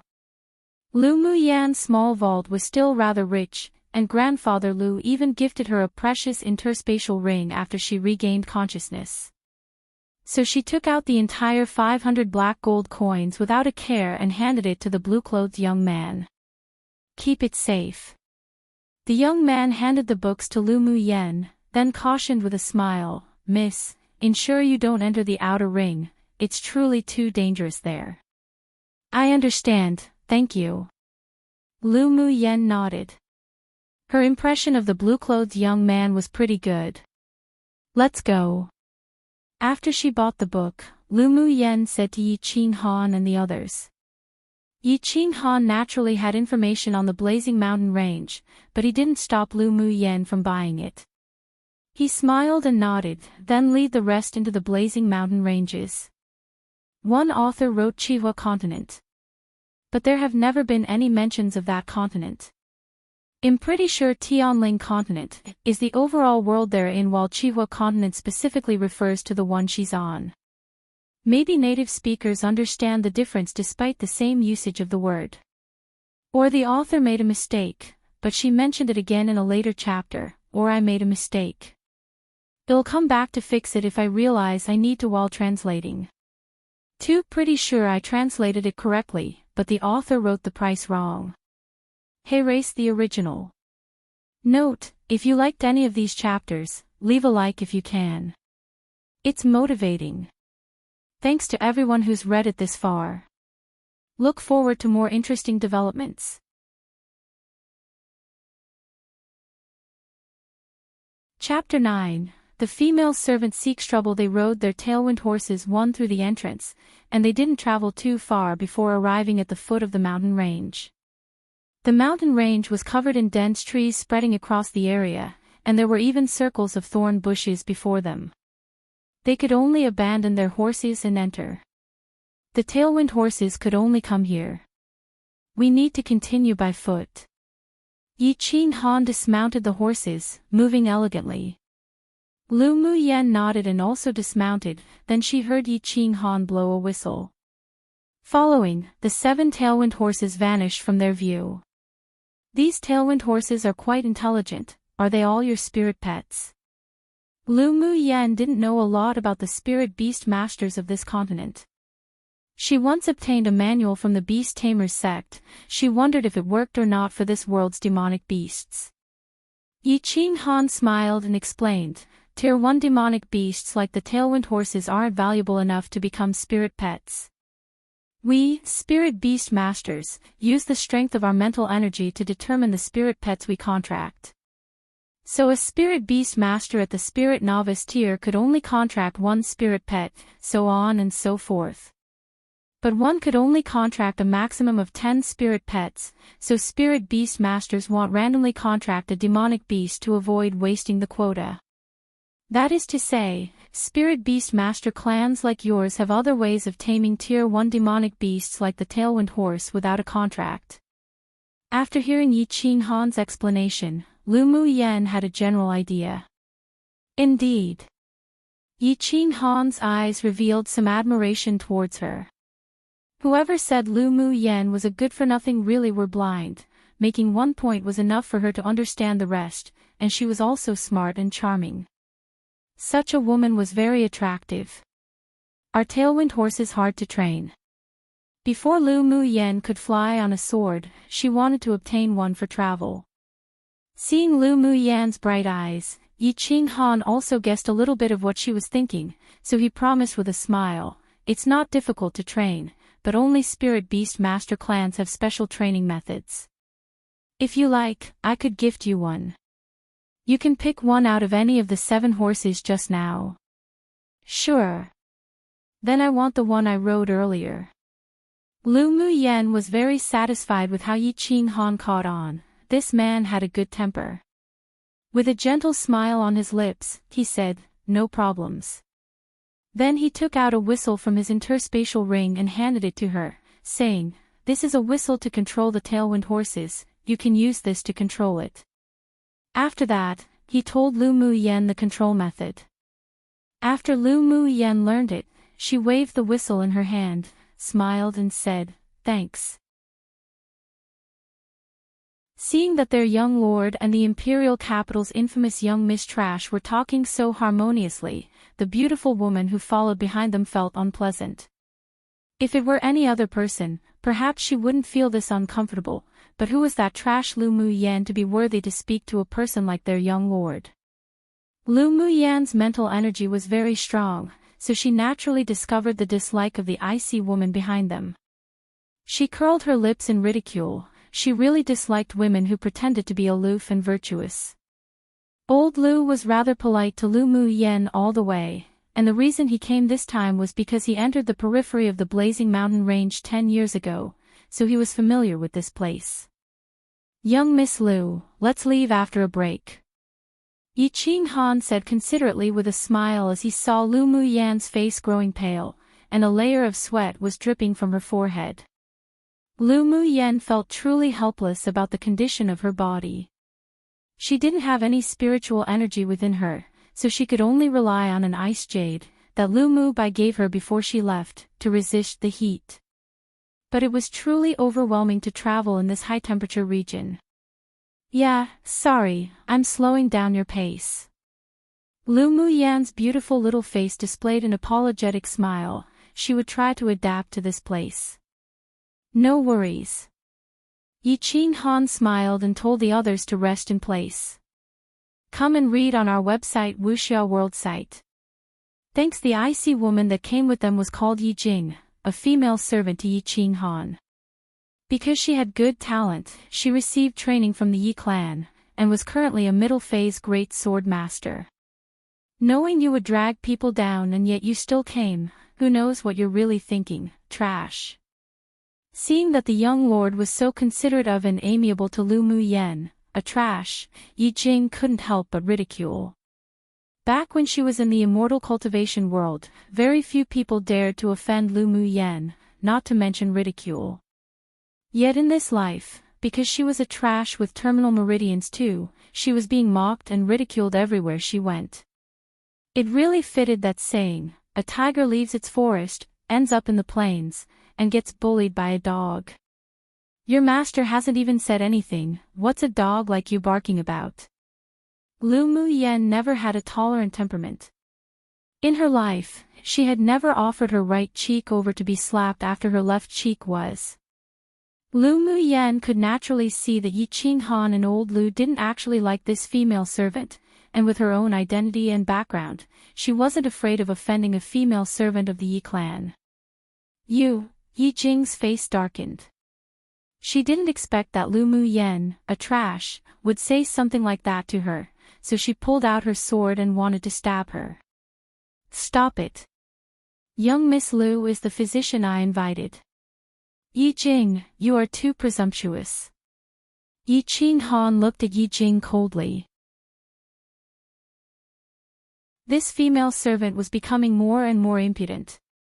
In the clan she exploited her status as his personal servant to bully others, and even secretly sought profit for her family using questionable means.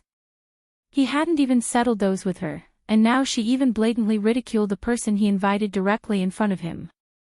It seemed that his usual behavior was too kind. Was this egoistical servant going to take advantage of her master now?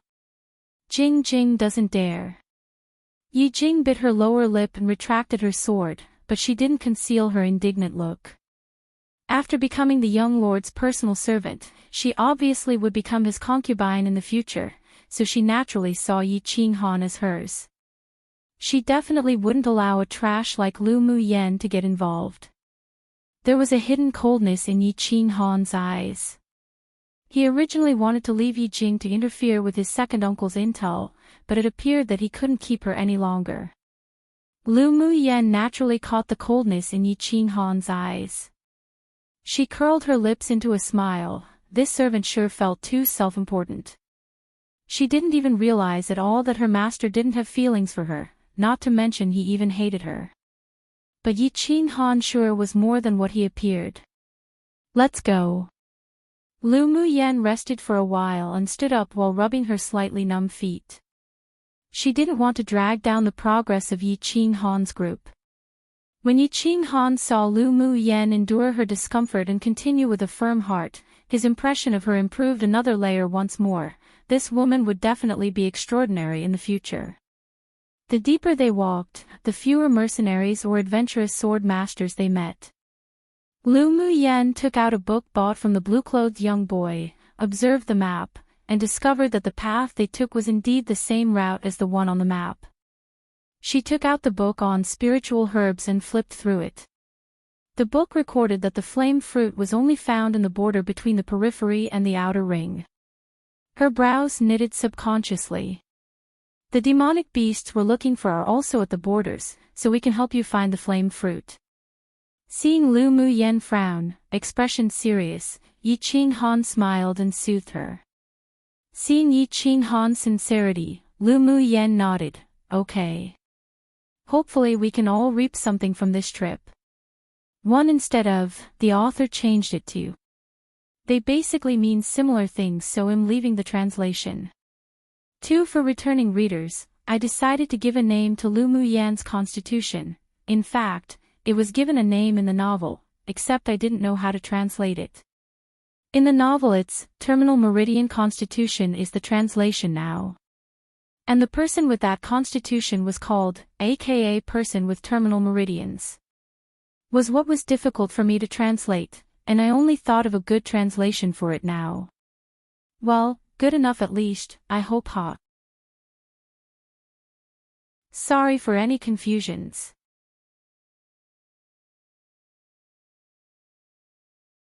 Chapter 10, Flame Fruit. The group of people didn't encounter any high-tier demonic beasts on their way while they avoided the low-tier demonic beasts with Yi Qinghan's warnings. Around half a day later, they arrived at the periphery area of the blazing mountain range. Before them, there was a dense forest, and after walking only for a short while, they heard the sounds of a battle. Yi Qinghan and his party immediately started being vigilant. Young lord, should we go over? Old Lu looked to the distance and asked Yi Qinghan cautiously. Yi Qinghan's eyes were deep and serene, mused for a bit, then said, go. Let's go and have a look. At the drop of his word, they immediately sped up towards the direction of the fight. Past the dense forest was a clearing, and there were currently 3 people surrounded by a group of Tier 2 and 3 fur crimson boar demonic beasts. On the ground there laid 2 bloodied people, weak with heavy injuries. We trouble you to please save us. We promise a rich gift of gratitude. A burly man amongst the group yelled for help upon seeing Yi Qinghan and the others. Seeing this, Yi Qinghan turned to the 4 people on the side. You guys go. Yes, young lord. The 3 men and 1 woman flew directly towards the surrounded, drew their swords and fought with the fur crimson boars. Using only an incense stick of time 1, they successfully rescued the men from more than 10 fur crimson boars. Throughout the battle, Lu Muyen leaned against a tree with folded arms. Right now, she couldn't participate in such battles at all. Even though the fighting spirit within her was aroused, she was still burdened by her terminal meridian's trash constitution, so she could only watch. She discovered that Yi Qinghan's subordinates had good combat power, probably because they often honed their fighting skills at close quarters. Thank you for your help. I have 5 Tier 3 demonic beast cores here, which are the most expensive items on us. The big man took out 5 crystal cores from his pocket and handed it to Yi Qinghan to express his gratitude for saving their lives. Yi Qinghan didn't reach for the demonic beast cores, and said instead, no need, it was just on the way. It wasn't easy for these mercenaries to come to the blazing mountain range for their missions, and even if he took these Tier 3 demonic beast cores, it wasn't useful to him. Then thank you very much. If in the future you require our help, please let us know. My name is Jiang Dong, and they are members of my small mercenary party. Jiang Dong placed the slightly bloodied crystal cores back into his pockets.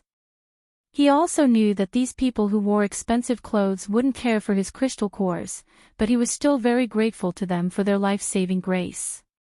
Why were you guys being surrounded by fur crimson boars? Based on what he knew, fur crimson boars moved in groups. These types of demonic beasts too usually wouldn't leave their territory easily. He was rather curious, how did this group of mercenaries offend this group of boars? Jiang Dong and the other two squatted and helped lift the two injured from the ground, fed them a medicinal pill, then raised their heads and explained, "We were chasing after a Tier 3 striped leopard and accidentally entered the edge of the outer ring, but we also discovered a flame fruit. Originally we wanted to pick it, yet who knew that a Tier 4 fur crimson boar king would be guarding it and commanded this group of Tier 2 and 3 fur crimson boars to besiege and kill us. Luckily we ran fast, then encountered Sir, otherwise we would have really died in the hands of these demonic beasts." Lu Muyan's eyes lit up. She sought for it fruitlessly until her iron shoes were broken, only to find it by chance without even looking. She hadn't even been in the blazing mountain range for long and she already received news of the flame fruit. What you found was really the flame fruit?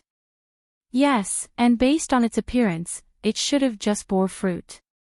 It still had a bit of green, and the fur crimson boar king should be waiting for it to mature, otherwise it would have already eaten it. Jiang Dong answered honestly with his guess. "Where is the location of that flame fruit you discovered?" Lu Muyan was delighted. As long as she could find the flame fruit, she could refine the marrow cleansing pill and improve her terminal meridian constitution. Come and read on our website Wuxia World site. Thanks. Jiang Dong mused, then pointed to a direction in the southeast and said, "We discovered it there, it's about an hour away. Young Lord Yi, I'm going to find that flame fruit, are you going to come with me or stay here to wait for me?" Lu Muyan suppressed the emotions in her eyes and smiled softly as she asked Yi Qinghan. Yi Qinghan's eyes revealed slight surprise, even if they already cleaned up this group of fur crimson boars, but with Lu Muyan as a low-level sword master, how could her abilities rival a Tier 4 fur crimson boar king and compete for the flame fruit? But seeing that Lu Muyan's eyes were clear and without calculations, it appeared that regardless of whether they went with her or not, it wouldn't make a huge difference. Curiosity rose in his heart with the desire to know just how she'd deal with the fur crimson boar king. "Well, go with you." Lu Muyan nodded. She didn't care if Yi Qinghan and his party followed or not.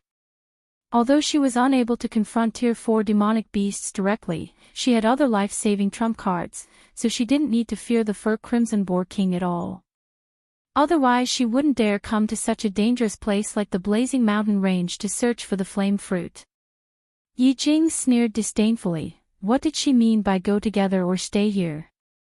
She was probably thinking of grasping onto their young lord for help either way. She felt unpleasant again. Who knew what their young lord saw in her to actually acknowledge and admire this trash to the point of helping her obtain the flame fruit? She didn't want to tag along at all. If you don't want to follow, then don't. Lu Muyan naturally heard the sneer of the disgusting woman who despised and belittled her. Her cold gaze swept to Yi Jing, then turned to Jiang Dong and said, "Thank you," before rushing over to the direction he pointed. Yi Jing flushed red with anger. This trash dared to speak to her like this. But when she was about to start cursing, Yi Qinghan cast a cold glance at her, filled with warning, so she just stomped her foot, unwilling. She cursed Lu Muyan inwardly and decided that she'd definitely teach the trash a lesson in the future. Yi Qinghan looked at the beautiful silhouette in front of him, and interest rose in his eyes. His lips curled up and he quickly followed. After traveling for around an hour, Lu Muyan felt wave after wave of heat coming from a head that spread to her surroundings. A hint of joy rose in her crystal-clear eyes, the flame fruit. This was the heat emitted by the flame fruit. She quickened her pace, and in a few moments, she saw a jewel-like crystal-clear red plant growing beside a gray boulder. Hanging from it were 3 delicate red fruits. Maybe it was because of Jiangdong's unintentional arrival, the fur crimson boar king was now alert. It was lying lazily on the boulder for a rest, but he always kept his attention on the bright red plant. "You guys wait here for me," Lu Muyen whispered to Yi Qinghan and his group after she assessed the fur crimson boar king's strength. Yi Qinghan raised his eyebrows and frowned slightly, with a look of disapproval in his eyes. He whispered, "Don't belittle this tier 4 fur crimson boar, its defense and attack are both very strong, you're not its opponent. Relax, I know I can handle it." Lu Muyen waved her hand. Even though she didn't have the confidence to kill this boar king, she at least had enough confidence to obtain the flame plant.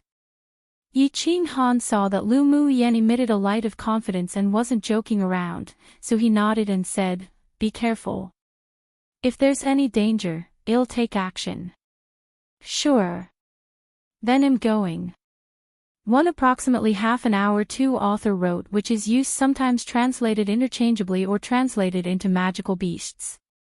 But she always wrote before, so it's probably a typo.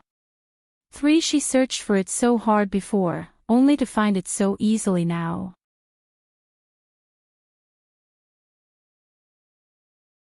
Chapter 11. Successfully obtained. After Lu Muyen finished speaking to Yi Qinghan, she used her flash steps and headed directly towards the fur crimson boar king. Flash step was a manual that she obtained back in the immortal cultivation world. After successfully learning its entirety, one's figure would be as ethereal and invisible as the wind, as well as being extremely flexible and changeable. The speed was extremely fast, and whether it was escaping or changing positions during battle, it was definitely one of the best means to save one's life. Meanwhile, the fur crimson boar king that was lying on the huge gray boulder also discovered the purple shadow that was rapidly drifting over. Its eyes grew bloodshot, and it puffed 2 streams of hot air through its nose. It immediately stood up, its hind legs kicked the huge rock behind him, then it shot itself out like a missile, heading straight towards Lu Muyen. Right when the fur crimson boar king was near her, slyness flashed in Lu Muyen's eyes.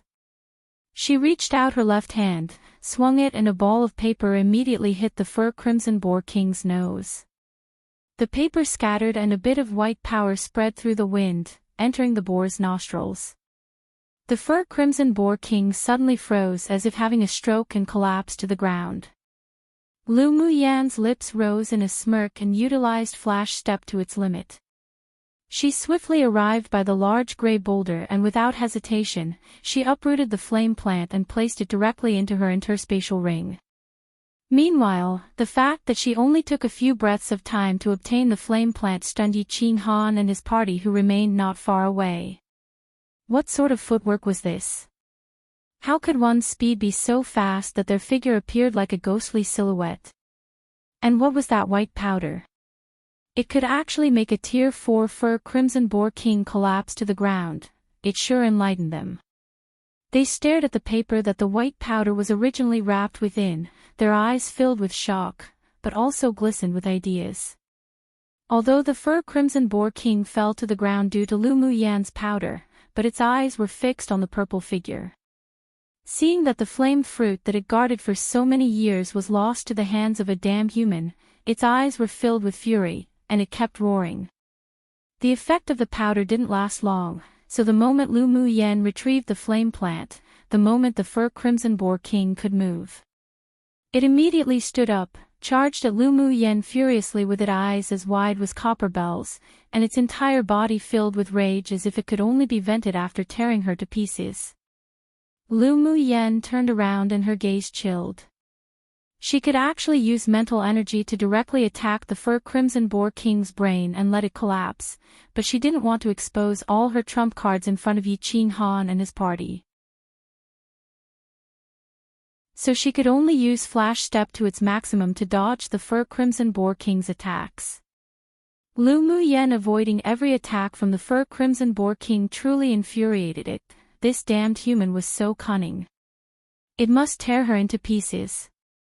Although Lu Muyen could easily avoid the fur crimson boar king's attack using her flash step, but this boar's power was essentially a Tier 4 demonic beast equivalent to a sword spirit stage expert.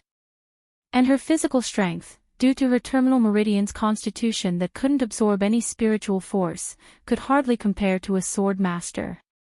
Soon, her forehead covered in a thin layer of sweat. She harumphed coldly, then fled directly into the dense woods. Even if she couldn't kill it, it was still easy to escape.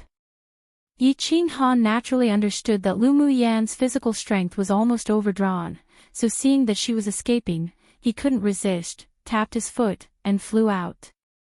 He drew out his prized sword and swung at the Fur Crimson Boar King with a sword attack that was filled with elemental energy. One could only see a flash of golden light from the sword that formed an arc in the air and instantly entered the Fur Crimson Boar King's body. Pang! The Fur Crimson Boar King was blasted more than 10 meters away after being hit directly by Yi Qinghan's sword aura. Following, blood dripped from its nostrils and eyes, and after twitching a few times on the ground, it perished.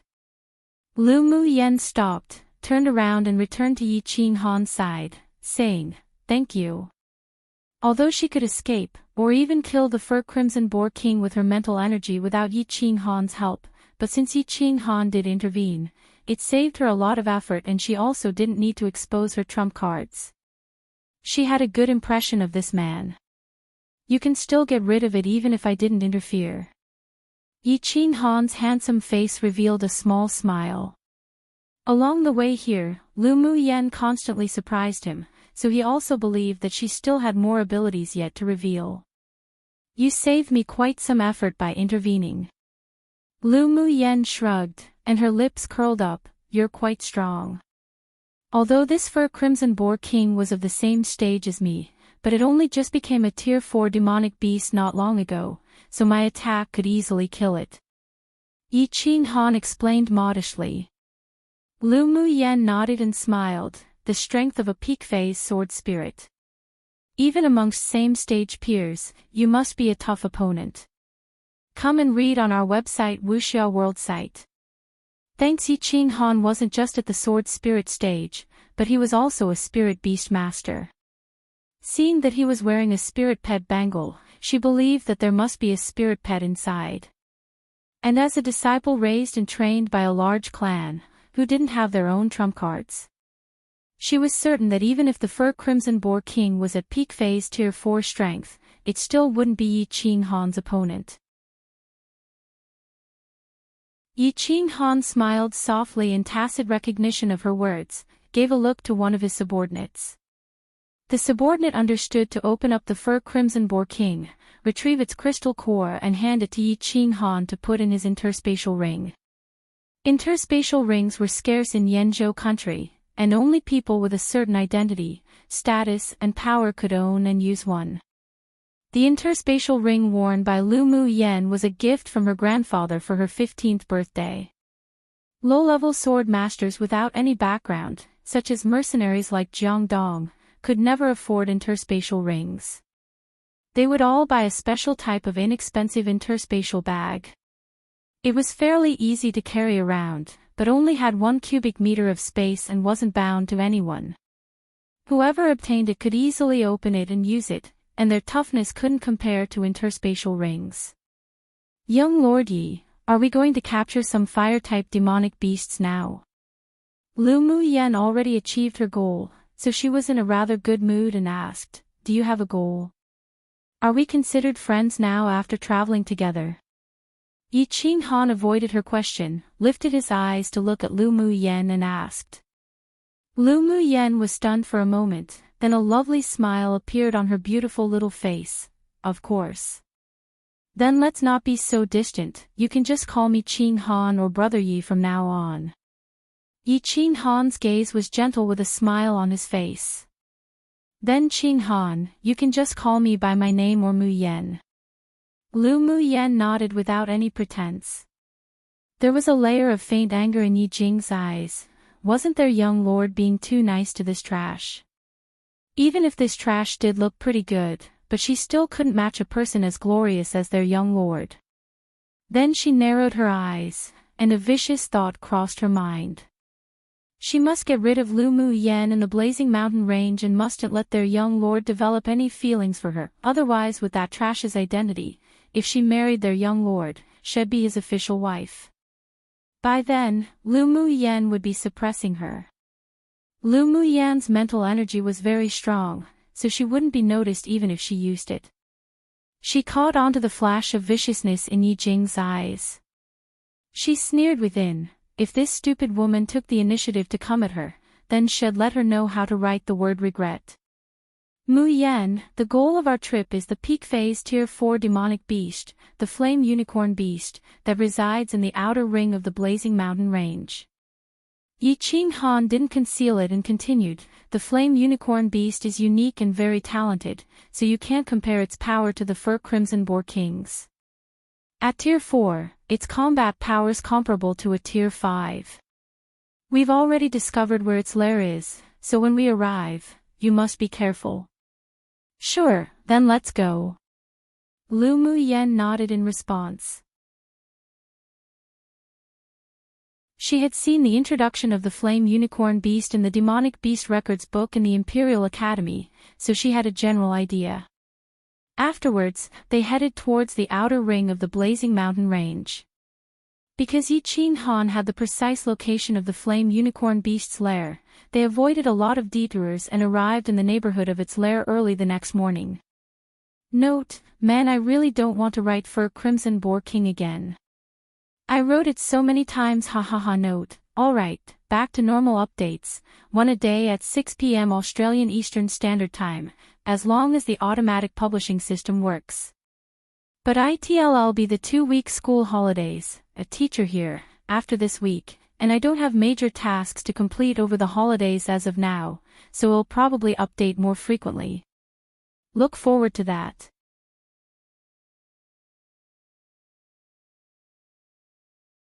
Chapter 12, Battle Against the Flame Unicorn Beast. The Flame Unicorn Beast's lair was hidden within an extinct volcano. A small and remote path led towards it. The volcano was surrounded by a wasteland and there wasn't a single living organism around. This also proved that the Flame Unicorn Beast was the king of this area and other demonic beasts didn't dare break into its territory.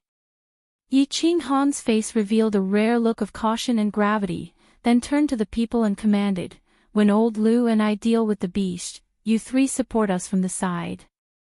If any of you are wounded, go to Lu Mu Yen for treatment. Yes, young lord. Yes. Right, Mu Yen, do you still have the powder you used against the Fur Crimson Boar King? Yi Qing Han asked Lu Mu Yen expectantly.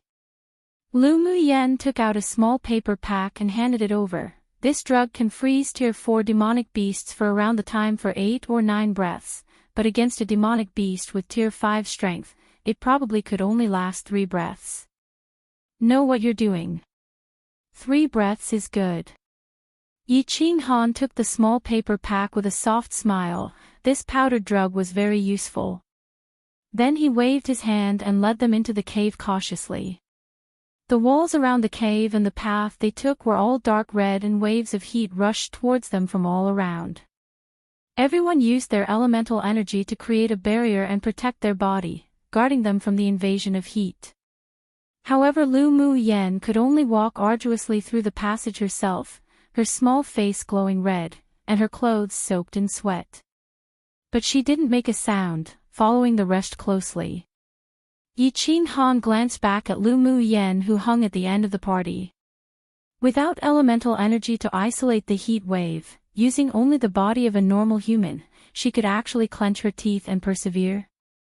The toughness of this woman surprised him greatly.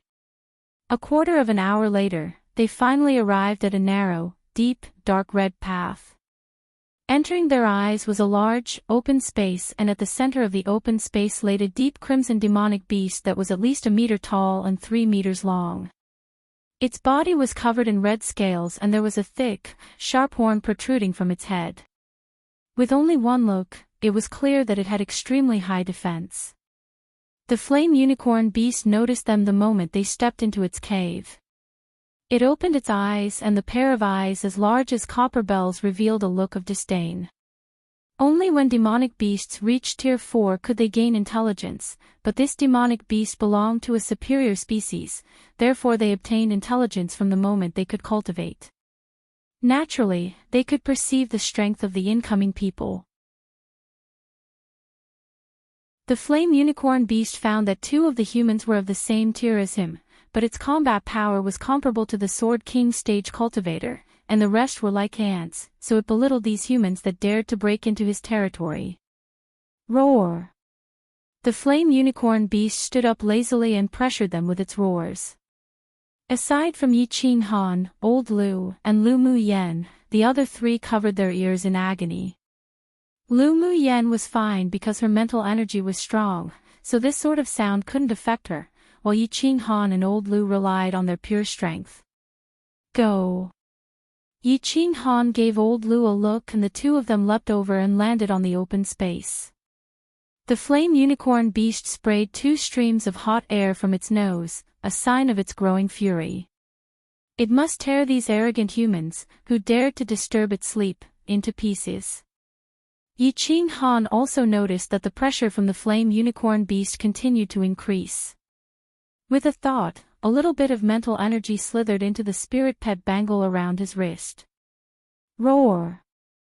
A roar with the same pressure echoed in the cave. At the drop of the roar, a pure white tiger appeared on the open space, its entire body exuding the pressure of a peak phase Tier 4 demonic beast. The one character on its forehead even contained a trace of a mysterious, fluctuating elemental energy. Come and read on our website Wuxia World site. Thanks. Lu Mu Yen stared at the mighty white tiger with slight surprise, a mutated snow tiger king. Yi Qing Han's spirit pet wasn't inferior to the flame unicorn beast species by much. The environment here was more favorable for the flame unicorn beast, but being surrounded by 2 people and 1 beast, there wasn't any suspense to the battle. The flame unicorn beast would lose as long as no accidents occurred. Roar, roar! Roar! When the 2 powerful demonic beasts met, neither wanted to be suppressed by the other, so they roared and pounced at each other. Yi Qing Han also wanted to observe his spirit pet's prowess, so he didn't do anything for the time being. With the most primitive violence, the 2 demonic beasts attacked and tore away at each other, though the flame unicorn beast clearly had the advantage. Its defense was much stronger than the Snow Tiger King, plus it could utilize the energy from the volcano, so it quickly overwhelmed the Snow Tiger King and bit down on its neck. Yi Qing Han frowned. This Snow Tiger King was subdued by him when it was still a cub, so its barbarity lacked a little compared to the flame unicorn beast. Not to mention it lacked experience in fighting, so it was being suppressed. With his own spirit pet's neck firmly bitten by the flame unicorn beast, blood spurted from the area and dyed its white coat crimson. Yi Qing Han's eyes grew cold, drew his sword and wielded it against the flame unicorn beast. A sword aura with powerful elemental energy fell directly on the flame unicorn beast, but didn't penetrate its body, only leaving a small wound where a few red scales fell. Meanwhile, Lu Mu Yen quickly headed towards the Snow Tiger King, took out a porcelain bottle, and poured the green liquid with the fragrance of medicine onto its wound. The injury immediately stopped bleeding. Roar! The flame unicorn beast felt pain on its back, turned around in fury and leapt at Yi Qing Han. Yi Qing Han's lips curled up, avoided the attack from the flame unicorn beast, while a small paper pack accurately fell on the flame unicorn beast's nose. The white powder instantly spread and entered its nostrils. The flame unicorn beast fell onto the ground, frozen in its state of attack, and Yi Qing Han shouted, "Break!" At that moment, a golden sword aura burst from the prized sword he held and slashed fiercely down on the flame unicorn's body. Old Lu took the opportunity to pierce through the area between its limb and the body, where its defense was the weakest. The eyes of the flame unicorn beast were bloodshot and it could only feel the pain of its scales torn from numerous parts of its body. But then it felt that it could finally move.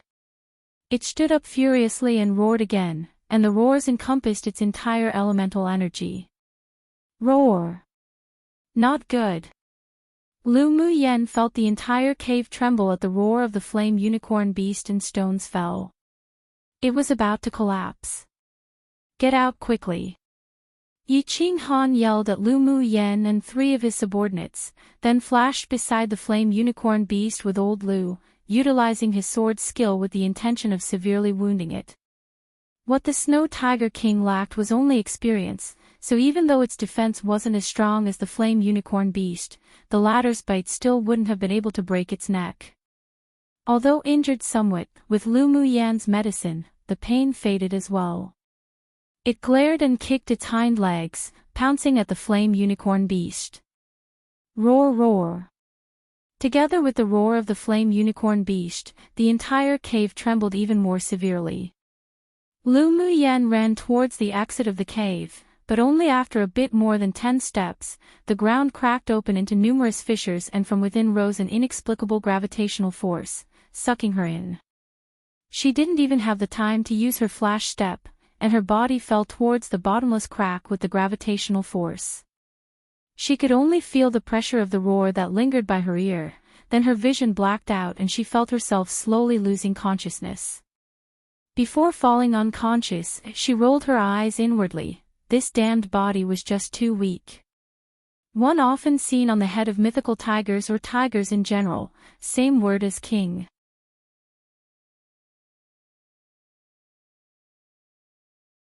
Chapter 13. The devilishly handsome man Lu Mu Yen continued to fall, but soon she felt a gentle force supporting her body. Her mind was also invaded by that same force, but it wasn't aggressive and only helped her wake up immediately. She landed on the ground supported by that power, and when she opened her eyes she met a pair of eyes that were as deep and dark as ink. Currently, there was a young man standing on a large rock opposite her. He was dressed in enchanting red robes with black hair lightly lifted by the wind, had a tall, sturdy figure, straight nose, naturally thin red lips, and a flawless face that appeared to be meticulously sculpted and polished. He was immaculately handsome. The man exuded a naturally noble temperament, and he inadvertently revealed a fierce, domineering countenance, as if an almighty sovereign that was looking down upon all living beings. Right now, the devilishly handsome man looked at her calmly.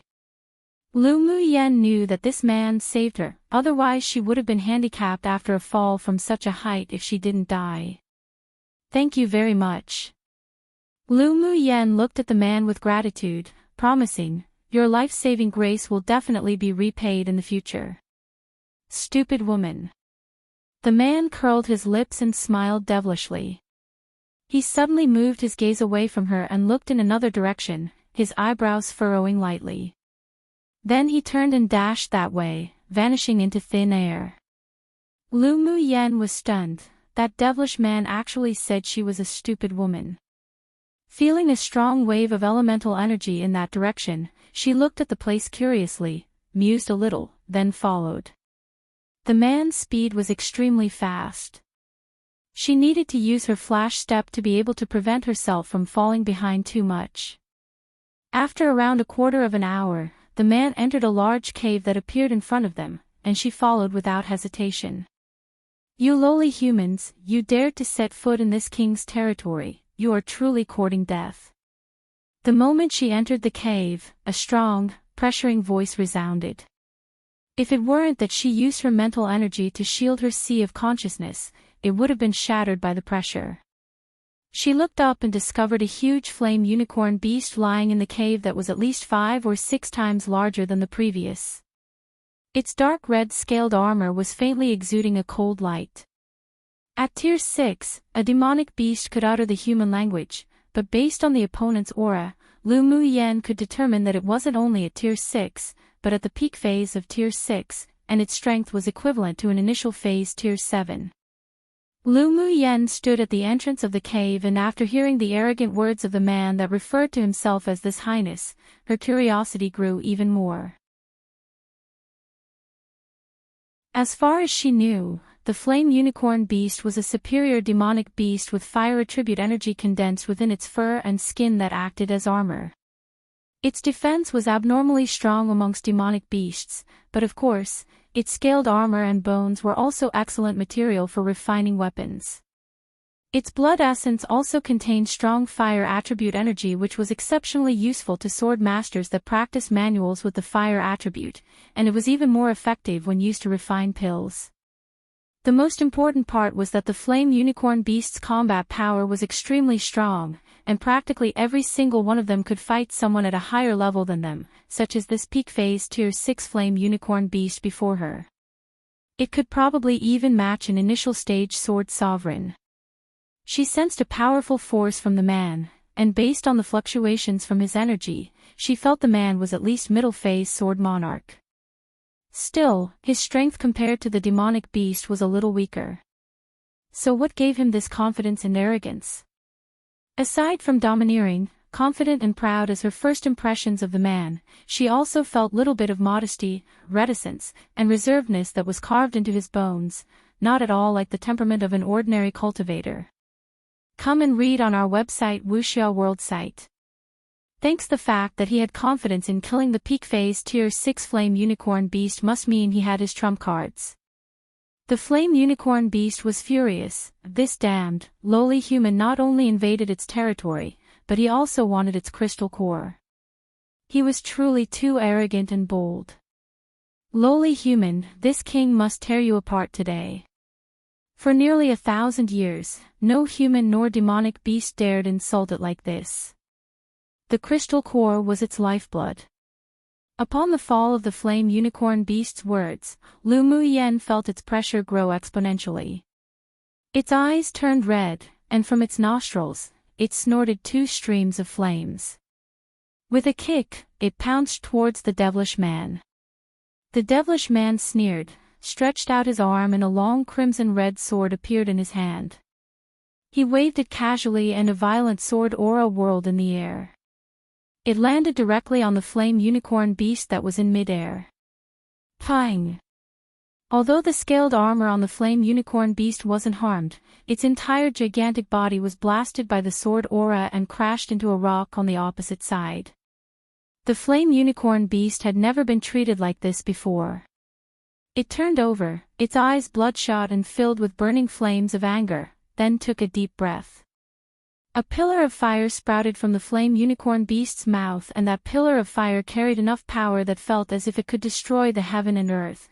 It was one of the relatively strong abilities the flame unicorn beast possessed. A touch of ridicule flashed across his lips.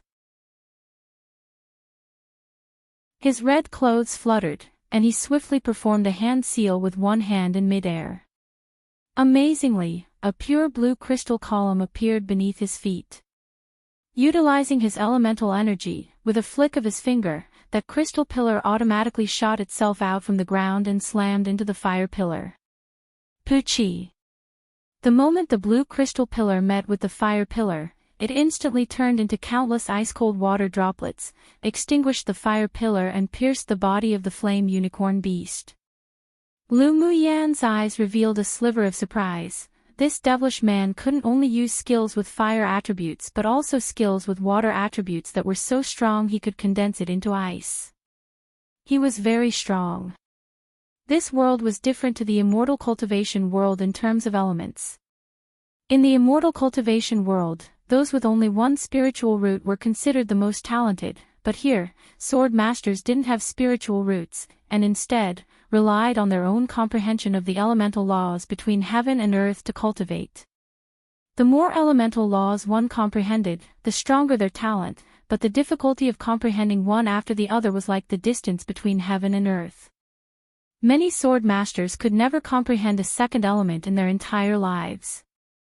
Lu Muyen was different to others, however. She owned the wise heavenly spiritual root that had no attributes, therefore she had a high level of comprehension and was extremely talented. As long as she could eradicate her terminal meridian's constitution, then she could comprehend the laws of all the elements between heaven and earth. But the devilish man already used skills of 2 types of elemental attributes. Who knew if he secretly owned a 3rd attribute? With his age, he was definitely a prodigy amongst prodigies. It seemed that not only was his appearance devilishly captivating, but his talents were also devilishly powerful. One. Roar! There were only wisps of white smoke where the pillar of fire and the pillar of water met. After a few droplets of blue ice water penetrated the flame unicorn beast's body, it swiftly froze its 8 extraordinary meridians, causing it to roar in agony. Pieces of red rocks were shaken down by the flame unicorn beast's roar, but it continued to raise its head again and roar, glaring at the powerful, red-robed man that it previously belittled. Human, your strength is indeed not bad, but if you think your level of cultivation is enough to kill this king, then you would be too naive. The flame unicorn beast was completely enraged. It shook its red scales that shone with a cold light, and with the natural arrogance of a superior species of demonic beast, it looked down at the man in front of it. You should be honored to let this king use the innate talent of my species to kill you. One word play on, aka devil/monster/evil spirit, etc. Which is often used colloquially in China to describe specific types of handsome men, mostly very sexy men, like how in English there's the phrase devilishly handsome. It's also used as a term to describe people so talented and prodigious that it's not natural nor human, but instead, like a monster of sorts, or devil in this case. So it's describing that both his looks and talents aren't at a normal human, in this case, cultivator, level. Haha.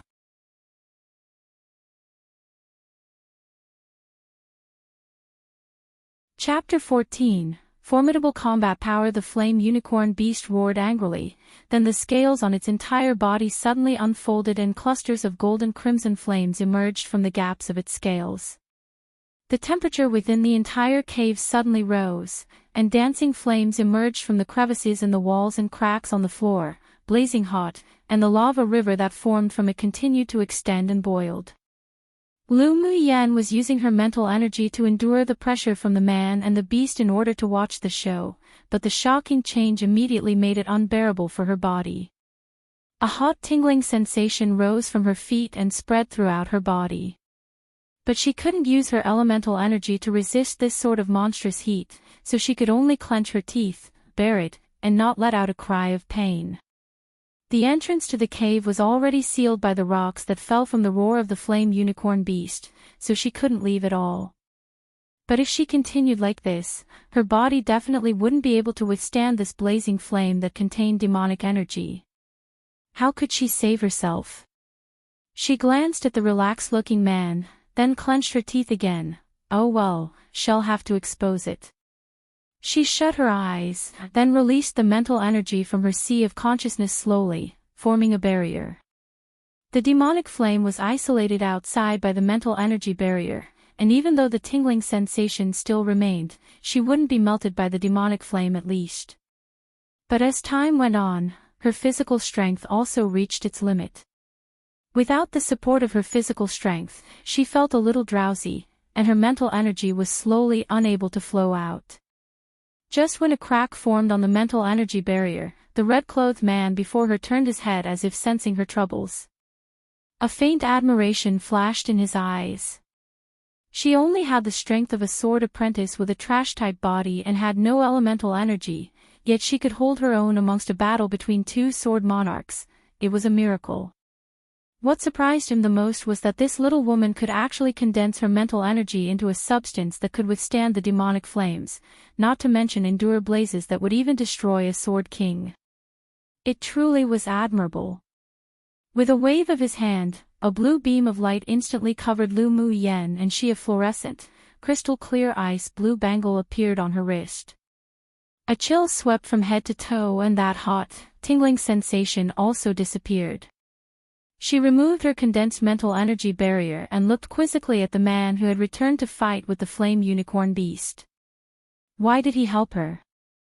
Including this time, she owed him 2 favors. Go die. The flame unicorn beast let out a huge roar and a golden red fire arc exploded within the cave. All the energy gathered towards and enveloped the man. Boom, boom, boom. The energy of the explosion was simply too strong. The cave couldn't support such destructive energy and instantly crumbled as countless rocks fell amongst the dust and firelight. Suddenly, Lu Muyan, who was engulfed by a violent energy, fell into a warm embrace.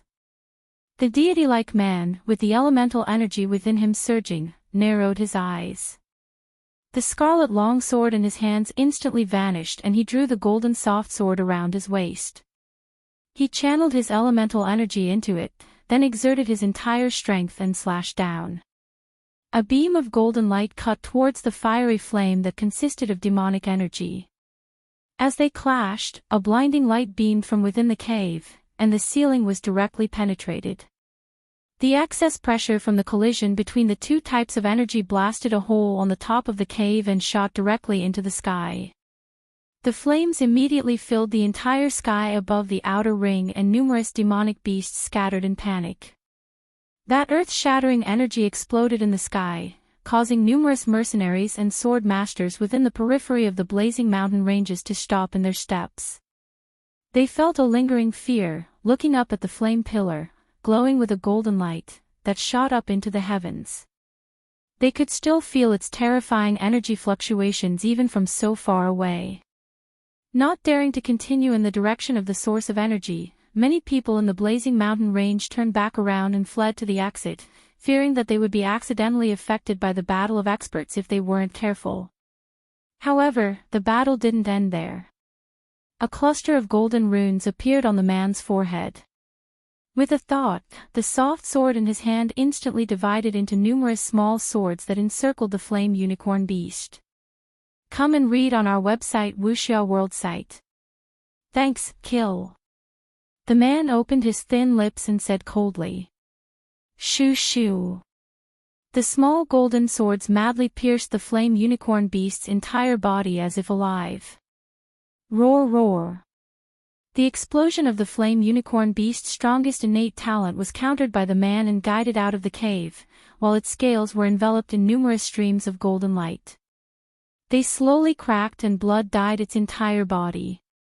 It collapsed to the ground, roaring in agony as its eyes revealed a hint of madness. Even if it died, it'll take the terrifying man with him. Waves upon waves of demonic energy poured into its crystal core. It wanted to fight till its death. The man placed Lu Mu Yen onto the ground, then said coldly, Humph, you want to self-destruct. In your dreams. Following, he drew a void talisman in the air with his elemental energy. He mumbled something, then the talisman automatically flew towards the flame unicorn beast and landed on its head, slowly growing larger. Then, with the disbelief of the flame unicorn beast, it transformed into a stream of golden light and entered its forehead. Roar roar. The flame unicorn beast roared, unreconciled. He was about to explode its crystal core, but the man's talisman actually sealed the demonic energy within it. Impossible, impossible. This man only had the strength of a human middle-phase sword monarch, so how could he be this powerful? Die. The man stretched out 2 fingers, tapped lightly, and the countless small golden swords that destroyed the flame unicorn beast's defense combined into a golden short sword.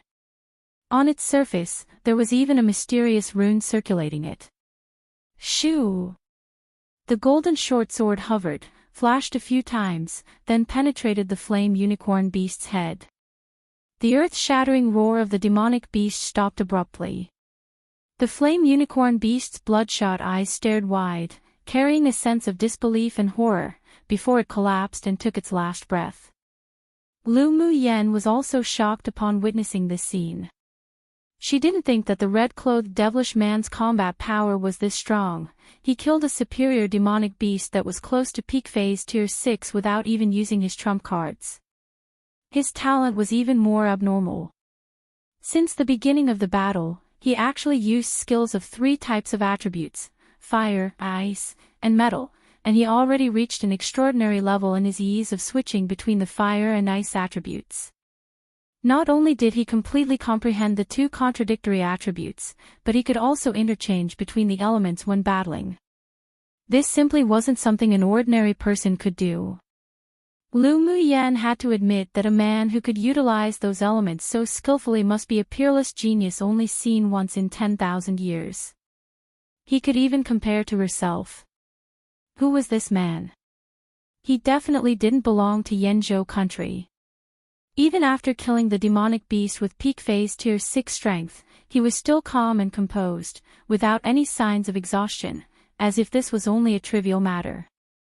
With a wave of his hand, the golden short sword returned to his hand, then transformed into a golden soft sword and obediently returned to the sash around his waist. There was indifference in his beautiful phoenix-type eyes as he walked beside the corpse of the flame unicorn beast. With a casual grab, a small, crimson crystal core the size of a fist, exuding a faint golden light landed in his hands. Then he lifted his eyes slightly and looked at Lu Mu Yen, hesitated, then said, "This Highness is going to refine this crystal core. Do as you wish." He ignored Lu Mu Yen after that, then crossed his legs, closed his eyes and began to refine the crimson crystal core of the flame unicorn beast. Lu Mu Yen opened her mouth slightly, wanting to remind the man that directly refining a crystal core was not only dangerous, but it could even cause his body to accumulate fire poison. However, seeing that the man already began to refine it without any hesitation, and assuming that he probably had his own solution to it, she swallowed what she wanted to say. She was also extremely exhausted, so she sat on a rock nearby the man, closed her eyes and rested.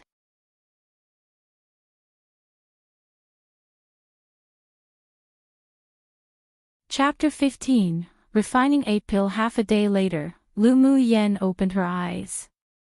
Her body had recovered almost entirely now. She stretched her numb neck, then looked at the man not far away. She discovered that his eyebrows were deeply furrowed, his face flushed crimson, and the red crystal core in his hand had already turned a grayish-white. He was forcibly refining the flame unicorn beast's core, and it appeared that he was experiencing the violent energy of the crystal core invading his meridians. Lu Mu Yen frowned slightly. She walked closer to the man and stared at his wrist. It was indeed a light purple. The man's current condition wasn't optimistic. The peak phase tier 6 demonic beast core was at a higher phase than this man's abilities. Not only was the energy that the core emitted uncontrollable when absorbed, raged, and scattered in his body, but he must also endure the agony of bursting blood vessels. According to her observation, the blue-purple color of his veins was already very deep, which indicated that this wasn't the first time the man directly absorbed the energy from a crystal core. A large amount of fire poison had already accumulated in his body, and if he didn't remove it, it could be detrimental to his future cultivation. Based on the devilish man's temperament and strength, it shouldn't be a difficult task to ask an alchemist to synthesize the crystal core's energy by adding specific spiritual herbs. Yet he chose to directly refine and absorb the crystal core, so it probably related to his cultivation methods. Seeing that the man's red face was even more flushed, a layer of sweat dripped down his nose, and his brows were furrowed tightly, it appeared he was enduring extreme pain despite his calm exterior. She sighed. This devilish man saved her twice despite being complete strangers. Such kindness was rare. She should help him. Having decided that, Lu Mu Yen walked beside a rock, and took out a cauldron and a pile of spiritual herbs to prepare to refine pills. The blazing mountain range was already a scorching hot place, so the temperature within this hole within a cave was more than 10 times higher. Even now she was still relying on the ice jade from her brother and the ice bangle on her wrist to withstand the heat. So if she refined pills in this place, she could probably even obtain double the results with half the effort. She initially wanted to return to the Imperial capital to buy a better cauldron to refine pills, but because of the needs of this devilish man and since the underground flames in this place were ideal, she decided to refine her own marrow cleansing pill as well. After her preparations, she calmed her heart and emptied her mind. She would first use the geothermal heat here to refine the spirit cleansing pill to detoxify the fire poison that the man accumulated from absorbing the crystal core. As she had no spiritual energy, and her cultivation base also hadn't reached the core formation stage, Lu Mu Yen couldn't use the pill flame to refine pills. Fortunately, she specifically bought the charcoal used for refining pills before she set off on her journey. She hadn't refined a pill for a long time, not to mention her body was weak, so she decided not to refine the spirit cleansing pill in one go. Instead, she isolated a few low-grade spiritual herbs and began to refine the grade 1 spiritual energy replenishing pill for practice. All sword cultivators in this world absorbed the spiritual force of heaven and earth, which was converted into elemental energy within them, so the spiritual energy replenishing pill could also replenish elemental energy. In reality, spiritual energy and elemental energy were very similar to each other, but the spiritual energy she converted from the spiritual force was more refined and purer than the elemental energy of this world. Pu.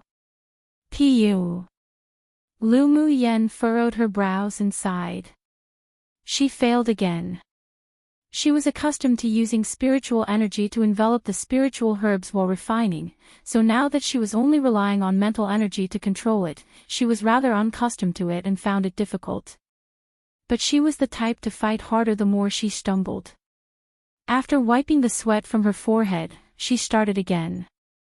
Come and read on our website Wuxia World site. Thanks. A day later, in Lu Mu Yan's hands were 5 smooth, round white pills. She put them in a white porcelain bottle, closed her eyes to rest for 2 hours, and when she recovered enough, she began to refine the spirit cleansing pill.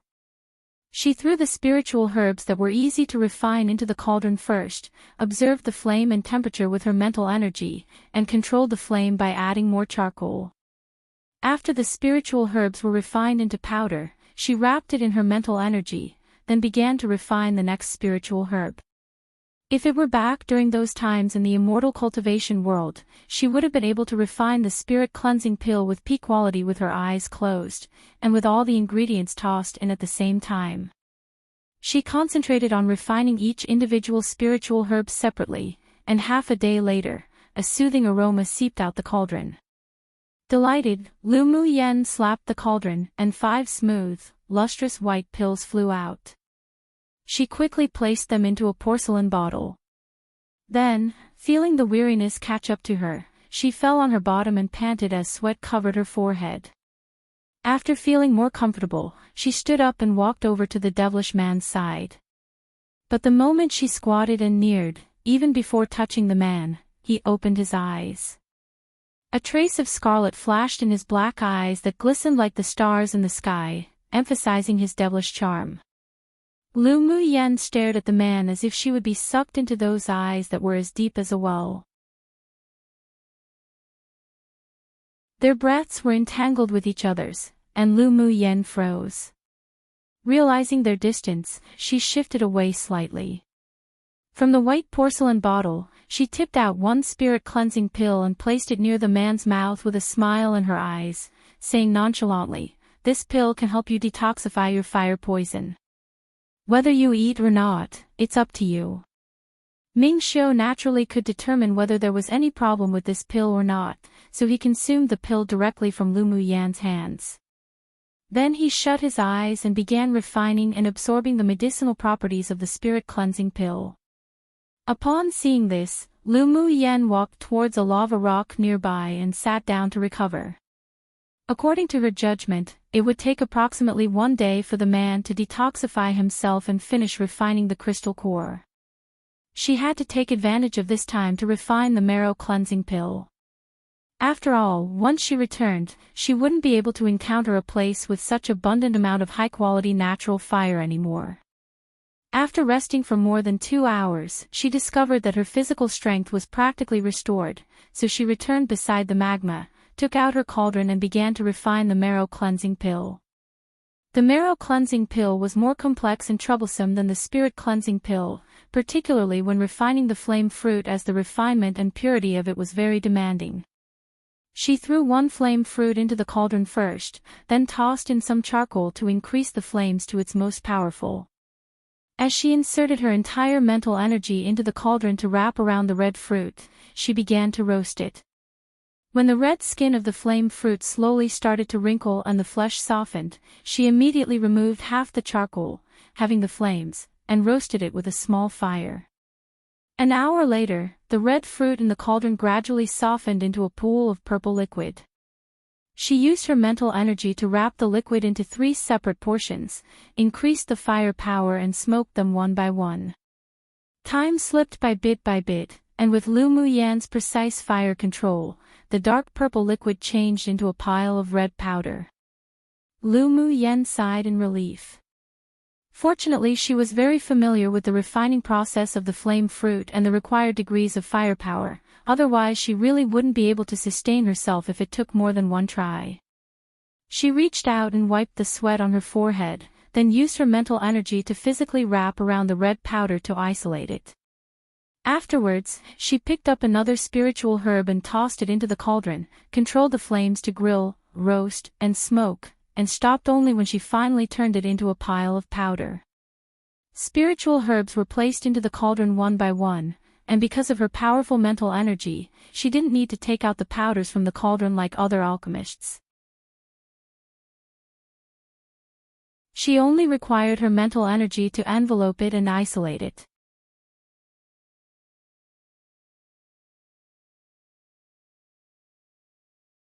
Chapter 16, Ideal. Only after all the spiritual herbs in the cauldron were reduced into piles of different colored powder, did Lu Muyan remove the charcoal in the cauldron and rested.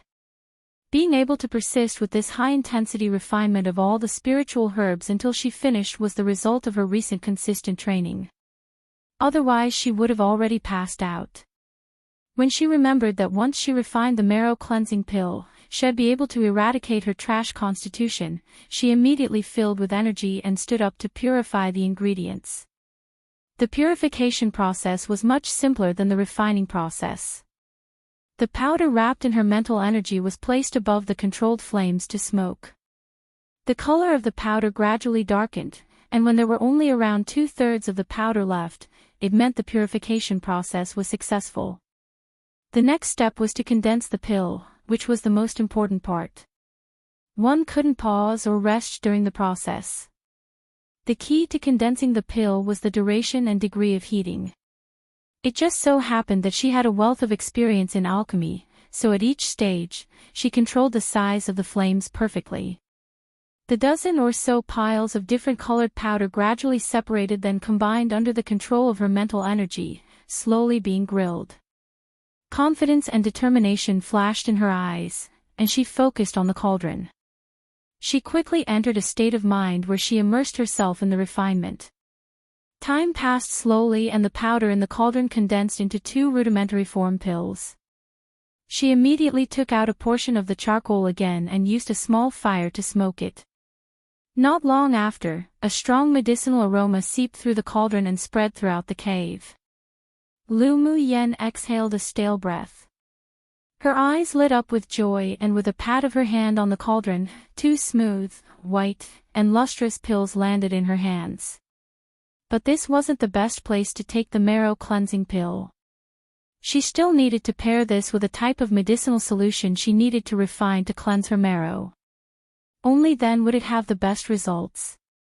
Therefore, she took out a porcelain bottle she prepared and placed the pill in it. It took half a day for her to refine the marrow cleansing pill, and after putting away her cauldron and spiritual herbs, she looked up at the devilish man. The flush on his face had faded completely while the golden runes on his forehead flashed exceptionally bright, and the flame unicorn beast's crystal core also turned into a pile of gray dust on the ground. The fluctuations of energy in the man's body were very powerful now, and he rounded the traces of energy together within. What surprised Lu Muyan, however, was that he was actually refining the fire poison in his body. Suddenly, the spiritual force of heaven and earth around them flooded into the cave as if having gone crazy after being summoned by something, and directly formed clusters of spirit clouds. When it found the devilishly handsome man in the cave, they darted towards him and poured into his body. Lu Muyan watched fixatedly as the waves of spiritual energy were being absorbed by the man so easily as if he were a sponge. What a monster! What should she, a person who couldn't even absorb the spiritual force of heaven and earth, be feeling? Time passed bit by bit and the man didn't appear to have any intention of stopping his actions. Lu Muyan stared at him with interest, leaning against a stone pillar. Based on this situation, she could guess that the fire poison in this devilish man's body had already accumulated to a certain degree. So, after taking the spirit cleansing pill, he not only detoxified himself but also withstood the potential bursting of his blood vessels due to the crystal core's powers, and even took advantage of the residual fire poison. He probably refined the fire poison in his body by forcefully converting it into a tonic and reabsorbed it. At the same time, he crazily absorbed the spiritual force and advanced directly to the advanced phase Sword Monarch stage. But he didn't stop there. The spiritual force was still gathering and pouring into his body, and his cultivation base was still climbing.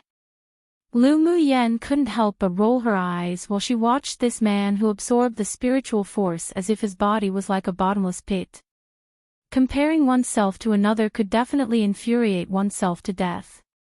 She, who couldn't even absorb any spiritual force, really wanted to go over and bash that monster up.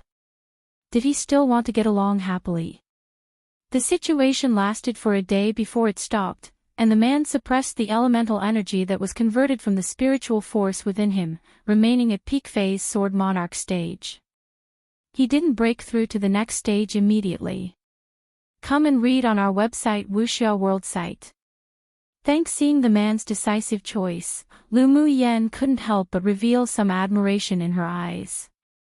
Not only was this man exceptionally talented, but he also had a very resolute temperament.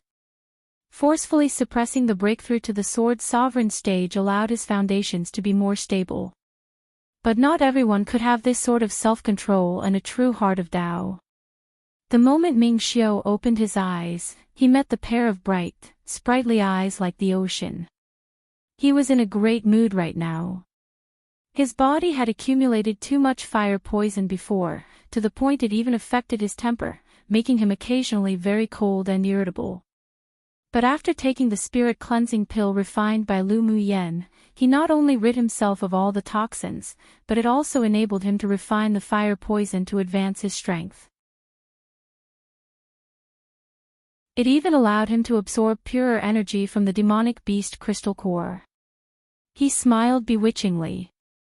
His voice was a little hoarse, sounding unusually sexy. You can refine pills. So what if I can? Lu Mu Yen raised her eyebrow as she played with a lock of her hair. Let's make a deal.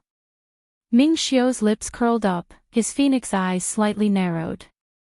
Lu Mu Yen guessed his plan as soon as he said it, and asked tactfully, "You want more spirit cleansing pills?" She didn't mind why a man who acted so cold before suddenly changed his attitude so quickly. After all, many experts were temperamental.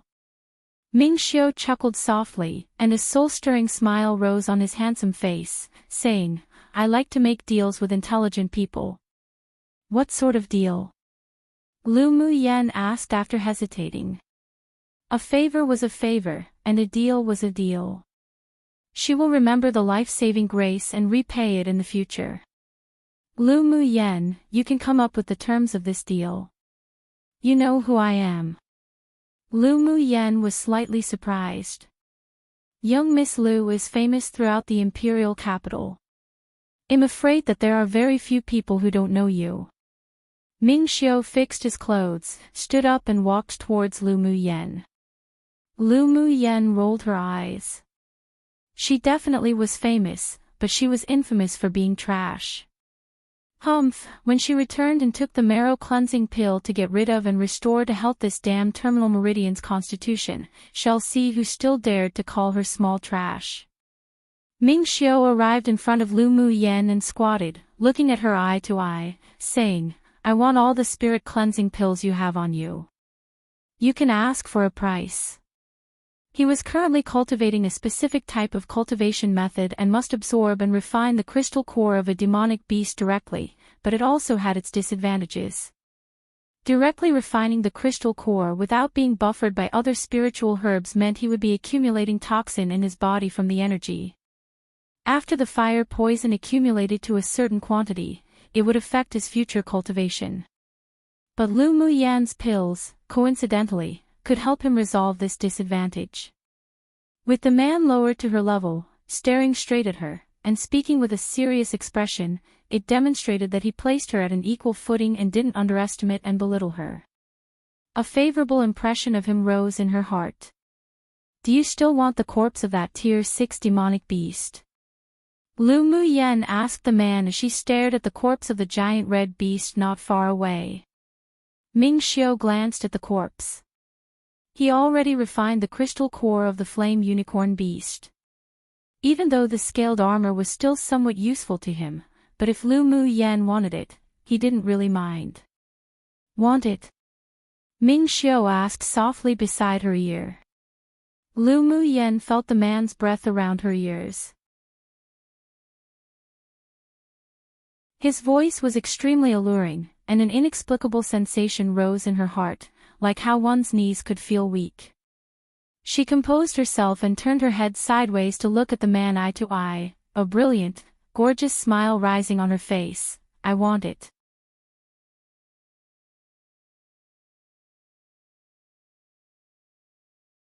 Chapter 17, Mingxiu hearing the little woman answer refreshingly without acting pretentious, a little more acknowledgement and admiration for her rose in Mingxiu's heart. A rare arc of delight rose on his lips. "Very well. This Highness agrees." Lu Muyen looked at the devilish man's unconcerned appearance and sighed inwardly. This was power. What others took as priceless treasure, in the eyes of experts, it meant nothing, just like how she used to be. However, she wasn't a person who liked to reminisce and be stuck in the past. She was even able to be reborn in a foreign world after dying. It didn't matter if she was trash. One day she would stand at the summit of this world and step into the ranks of the peerless experts. "You know, you aren't at a disadvantage in this deal." Lu Muyen smiled and blinked at the man, "I'm the only person who can refine this spirit cleansing pill. Even though the spiritual herbs used aren't rare, but the formula is one and only. The most important thing is that you'll get twice the result for half the effort if you take my spirit cleansing pill for your method of cultivation. Not to mention, you won't need to worry about residual poison." Ming Xiu's fingers within his sleeves flinched. This little woman was rather intelligent. Within such a short time, she could actually guess correctly that the reason he absorbed the demonic beast crystal core was due to his cultivation method. "What was the effect of the pill you refined last?" He felt slightly expectant. Although he was in a state of semi-meditation earlier when refining the crystal core, he was still aware of what occurred outside. For a moment, Lu Muyen was stunned, but since she was discovered, there wasn't anything to hide. The pill's called Marrow Cleansing Pill. It can change and improve one's constitution and cleanse the body. Seeing a flicker of astuteness in the man's narrowed phoenix eyes, Lu Muyen shrugged and added, "But it's useless to a person of the Sword Monarch stage." Ming Xiu raised an eyebrow. Was this little woman playing with him? "Then this Highness will wait until you can refine a marrow cleansing pill that's grade 3 and above that could improve the constitution of a Sword Monarch." She sneered. "Do you think that grade 3 pills are like Cabbage's one? I'm a trash that can't even use elemental energy. You think it's possible for me to refine it? This Highness believes you'll be able to refine it very soon." Ming Xiu always felt that this little woman would give him many surprises. Lu Muyan's heart trembled, lowered her head, and chuckled softly, her voice as sweet and serene as a clear spring. After coming to this world, she had always been called trash and was looked down upon. She didn't expect that this stranger she met for the first time would say something like believing in her. But it was also because of his belief that gentle ripples rose in her heart. "Since you saved me, if I can refine pills that are grade 3 or above, I'll give you priority in trade." A pure, genuine smile rose on Lu Muyan's makeup-less beautiful little face. Seeing the little woman's genuine smile, Ming Xiu's star-like black eyes deepened, and a devilishly charming smile rose on his lips. "Promise. Promise." Lu Muyan nodded, then took out the porcelain bottle with spirit cleansing pills from her interspatial ring and handed it to the man. "This is the spirit cleansing pill. There's 4 remaining inside. Ming Xiao took the white porcelain bottle that still had a touch of warmth from the little woman's palm. He held it in his hands and played with it, then motioned with his eyes, "Go and put away the body of the demonic beast then." A delighted smile rose on Lu Muyan's lips. 1 bottle of spirit-cleansing herbs in exchange for a Tier 6 demonic beast's body was a bargain. But she also knew that the man had deliberately let her, so she thanked him. Then she walked to the corpse of the flame unicorn beast and used her interspatial ring to collect it. Come and read on our website Wuxia World site. Thanks. Luckily she was born into a distinguished clan with a grandfather that was the Empire's expert, so the storage space of the interspatial ring he gifted her wasn't that small. It could perfectly fit the body of the demonic beast inside it, otherwise it would have been troublesome. Lu Muyan returned to the man's side after collecting the corpse of the demonic beast, then took off the ice blue bangle and handed it over, smiling and said, "Thank you very much. You can keep it." Ming Xiao didn't reach out to take the bangle. He had an inexplicable desire to leave this token with Lu Muyan, so he did. Lu Muyan's eyes revealed a bit of surprise, but after hesitating, she raised her head with a smile and said, "Then thanks again." She felt that this ice bangle wasn't just an ordinary spirit tool, but since this devilish man didn't want it, she decided to accept it. After she refined the foundation establishing Pill in the future, then she'd gift him one for free in return. "Are you leaving now?" Lu Muyan calculated the time. She was already trapped here for almost 3 days. She wondered what Yi Qinghan and the others were doing now. Seeing a thin layer of sweat on Lu Muyan's forehead and nose, Ming Xiao knew that this sort of environment wouldn't be easy for her, a sword master that didn't have any elemental energy to protect her. It was already amazing that she could last until now. It was time for him to return as well, so he said thoughtfully, "I am. Seeing that we're acquaintances now, This Highness will see you off." The exit had long been sealed, so if one didn't have any elemental energy, leaving this dark volcanic cave wasn't easy. Hell, be a good person till the end. But he, who didn't have a lot of patience, sure made a lot of exceptions for Lu Muyan. At the drop of his words, Ming Xiao stretched out an arm and held Lu Muyan in his arms. With a push of his feet, they disappeared from this underground cave together. All Lu Muyan saw was darkness before her, but not only after, she stood within a forest in the blazing mountain range. The pressuring and suffocating heat vanished as well, she was out. The faint fragrance of medicinal herbs on Lu Muyan lingered around his nose. His dark eyes deepened even more. After flying for a little more distance with Lu Muyan, Ming Xiao landed within a spacious area within the thin forest. Only then did he release Lu Muyan. We're now in the outer ring of the blazing mountain range. Lu Muyan pursed her dry lips, and with sincerity in her eyes, she smiled softly and said, "Thanks. The favors I owe you will definitely be repaid in the future." Ming Xiao. This is This Highness' name. Remember it. Ming Xiao leaned his body towards Lu Muyan and whispered in her ear, specifically emphasizing it. Then he stuffed a round object into her hand. With a mature voice that carried a sexy magnetism, he said, "This and the bangle is a set. Put it away safely. Let's meet again." As soon as his voice fell, Lu Muyan could only capture a shadow flash by, and then there was no longer the figure of that red-clothed devilishly handsome man within this forest. Lu Muyan opened the palm of her hand and discovered that there was a round, transparent, deep blue-colored bead in her hand. Waves of refreshing, icy air instantly spread throughout her body with a comfortable coolness. It completely barricaded her from the heat. With her experience, she could tell that the bead definitely wasn't ordinary. She raised her wrist again, and when she examined it, there was a small, empty slot on her slightly fluorescent, blue bangle. With a thought, she bit her finger and dripped a drop of blood on the blue transparent bead. The blue bead suddenly emitted a soft, white glow that enveloped her. Then the blue bead turned into a stream of light and flew into the bangle on her wrist. The two combined into one, and when she looked again, there was no longer any trace of the dark blue bead while the bangle's color remained an ice blue. Lu Muyan's lips raised in an arc.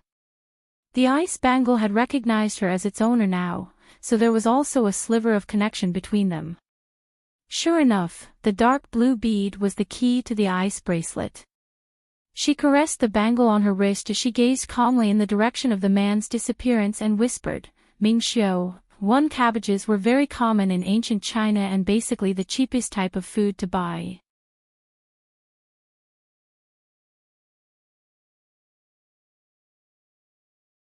After Ming Xiu left, Lu Muyan looked around and spread her mental energy to investigate her surroundings.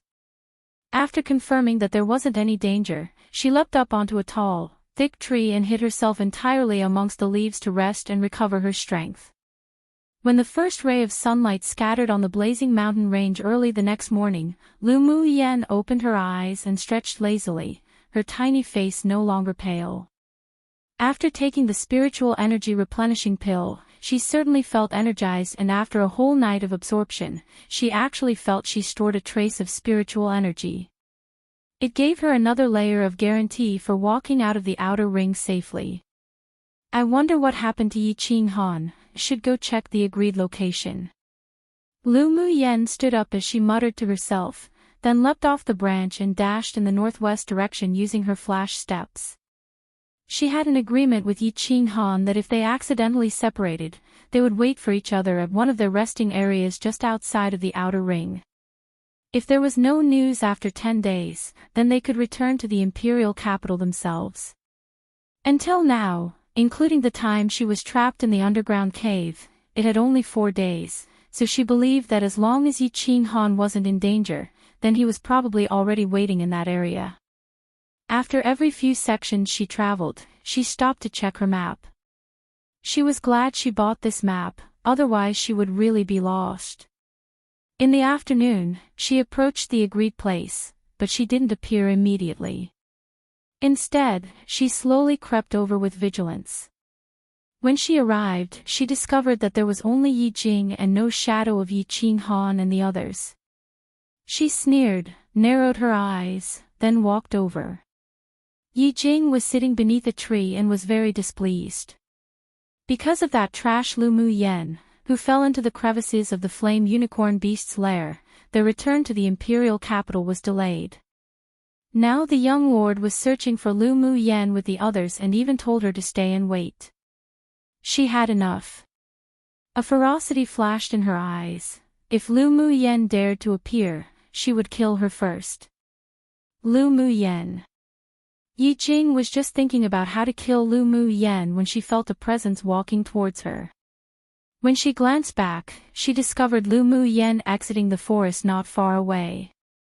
It wasn't that Lu Muyan didn't see the killing intent in Yi Jing's eyes, but she didn't pay attention to such a small character. She had never provoked this woman, but she discovered that Yi Jing had killing intent towards her early on. She was a person who didn't like to leave roots to grow into future trouble. Since the other person was so vicious, then she wouldn't be merciful either. Where's Yi Qing Han? Lu Muyan ignored Yi Jing's ferocious glare as if she wanted to gobble her up, and slowly walked over while asking. Yi Jing sneered, "Isn't it all because of you, trash? Just because you fell into that crack, young lord took the rest to look for you, and completely delayed our return to the Imperial capital." Lu Muyan chuckled softly, but there wasn't any warmth in her eyes. She folded her arms, raised her eyebrows, and asked, "Then what do you want to do?"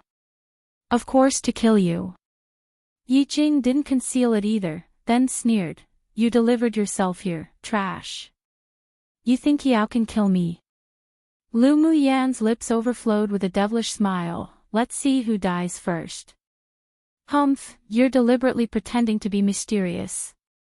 Yi Jing knew that Lu Muyan had a very fast type of skill, so before she even finished her words, she drew her sword, channeled her elemental energy into it, raised her hand and slashed.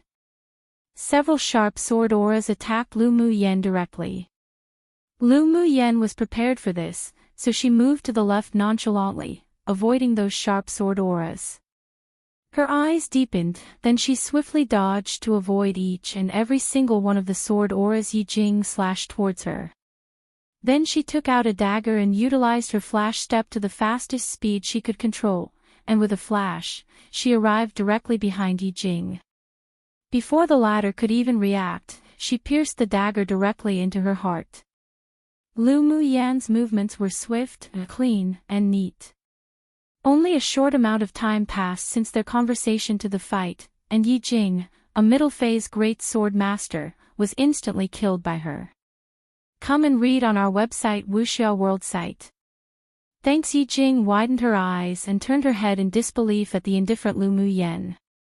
She never thought that this trash that she thought she could easily kill had such assassination skills.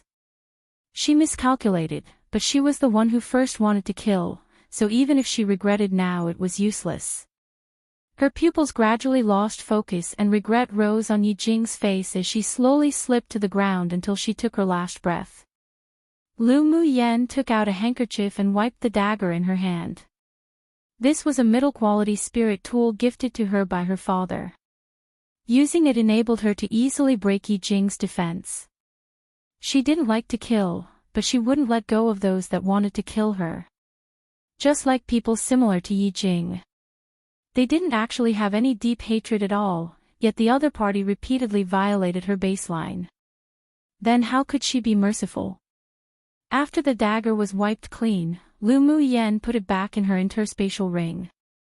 Her fingers loosened and the bloodied handkerchief floated on to Yi Jing's corpse. Her eyes were cold as she glanced at the corpse indifferently. You were too careless. Yes, Yi Jing was too careless, she wasn't guarded against her at all, that's why Lu Muyan succeeded so easily. If Yi Jing used all the strength of a middle-phase great sword master, then with Lu Muyan's current cultivation base, it would take a lot more effort to kill Yi Jing.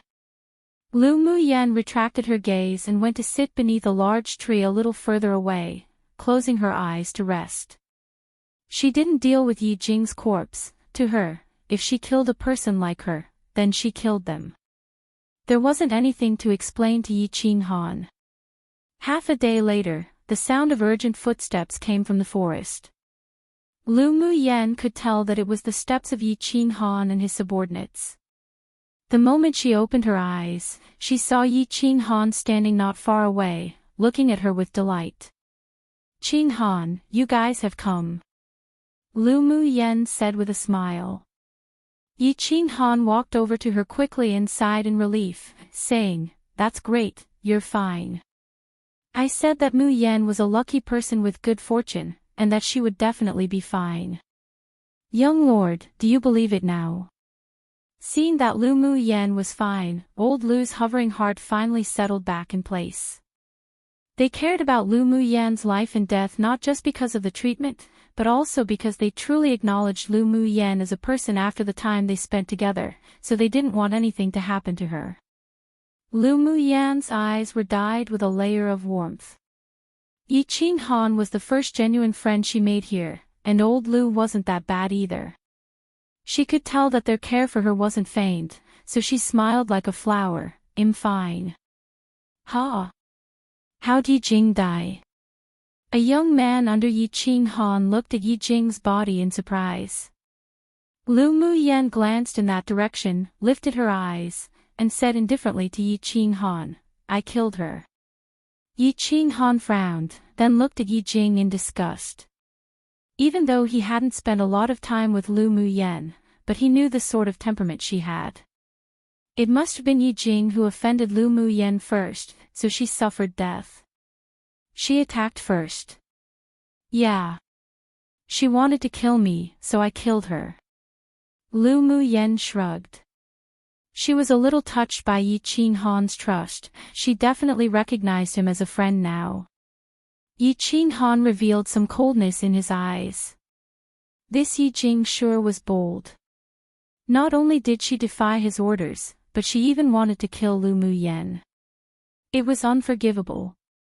Even if Lu Muyan didn't kill her, when he returned, he would throw her to the criminal law division and charge her for espionage. Let's rest for the night and return to the Imperial capital tomorrow, Yi Qinghan said with weariness as he smiled at Lu Muyen. Lu Muyen also knew that they had spent a lot of energy searching for her, so she nodded with a smile, sure.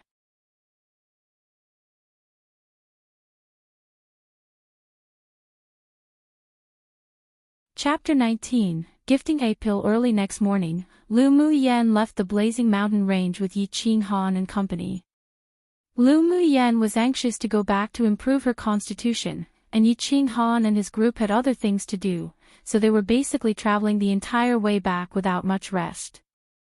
Did you tame that flame unicorn beast? Lu Muyen asked Yi Qinghan as she took a sip of tea at a resting station. Yi Qinghan didn't dislike this rudimentary station and also took a sip of his tea after stroking it with the lid of the cup. He nodded and said, tamed it. Right, Muyen, do you still have that white powder? Can you sell me some? The white powder could render a demonic beast immobile temporarily, which was very beneficial to their distinguished sword cultivator clan that specialized in taming and training demonic beasts. Lu Muyen put down her cup. This tea was too bitter. She still preferred to drink spiritual tea. I don't have any more on me, but if you want it, I can prepare a batch after I return. That's great. With this powder, our clan's low-level disciples could have an extra layer of guarantee when taming spirit pets.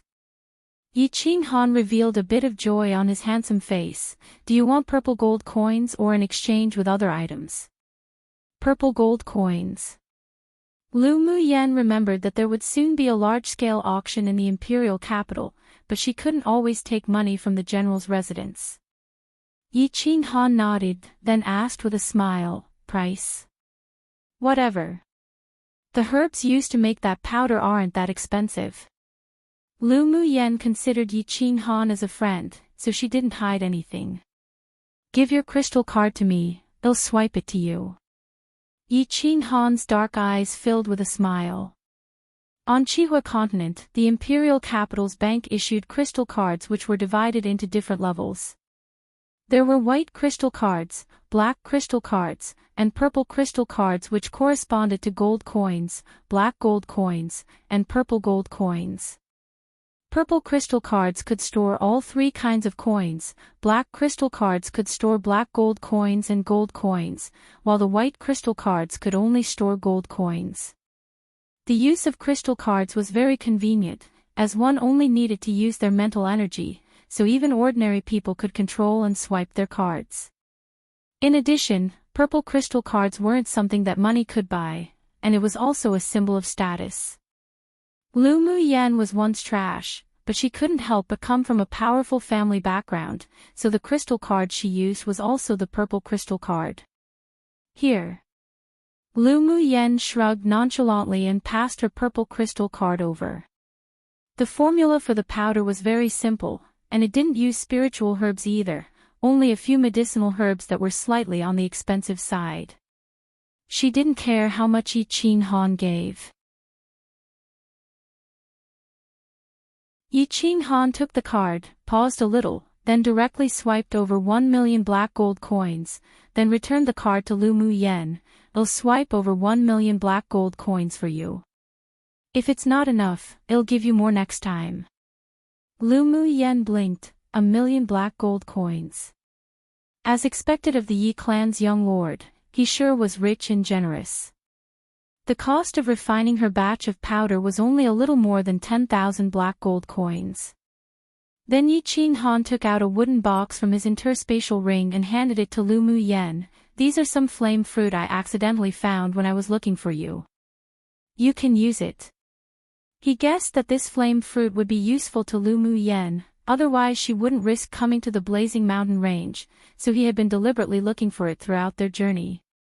Upon seeing any flame fruit, he and old Lu would join hands to slay the high-tier demonic beast and obtain these flame plants. When Lu Muyen took the wooden box and opened it, she discovered that there were 3 crimson spiritual herbs lying within, and each one had a few fresh, bright red fruits hanging from it. Her eyes brightened. with the approximately dozen flame fruits, she could refine a few more marrow cleansing pills. I do need these flame fruits, so I won't be polite. Lu Mu Yen put the wooden box away and felt a little moved. The flame fruit was difficult to find and very valuable, so she didn't expect Yi Qing Han to be this generous. Come and read on our website Wuxia World site. Thanks, here, keep this safe. Lu Mu Yan didn't like to owe favors, so she took out a white porcelain bottle from her interspatial ring and gave it to Yi Qing Han. Yi Qing Han took the porcelain bottle and opened the cap curiously. A faint aromatic pill fragrance immediately filled the air around them, and even old Lu stared hard at the white porcelain bottle. What's this? The pill fragrance indicates it's a grade 2 pill. Shock filled Yi Qing Han and he immediately plugged the bottle to prevent the medicinal properties from weakening. Lu Mu Yen explained, this is the marrow cleansing pill made from the flame fruit. It can improve your constitution, clear your meridians, and after taking it the meridians used to absorb the spiritual force of heaven and earth will almost double in size or even more. What? It can make the person's meridians nearly double in size and maybe even more. The shock in Yi Qing Han's eyes grew deeper and he couldn't help but exclaim. Then he asked in disbelief, this marrow cleansing pill was refined by you? Lu Mu Yen was a sword master who couldn't even absorb spiritual force and convert it into elemental energy, so she couldn't possibly refine any pills.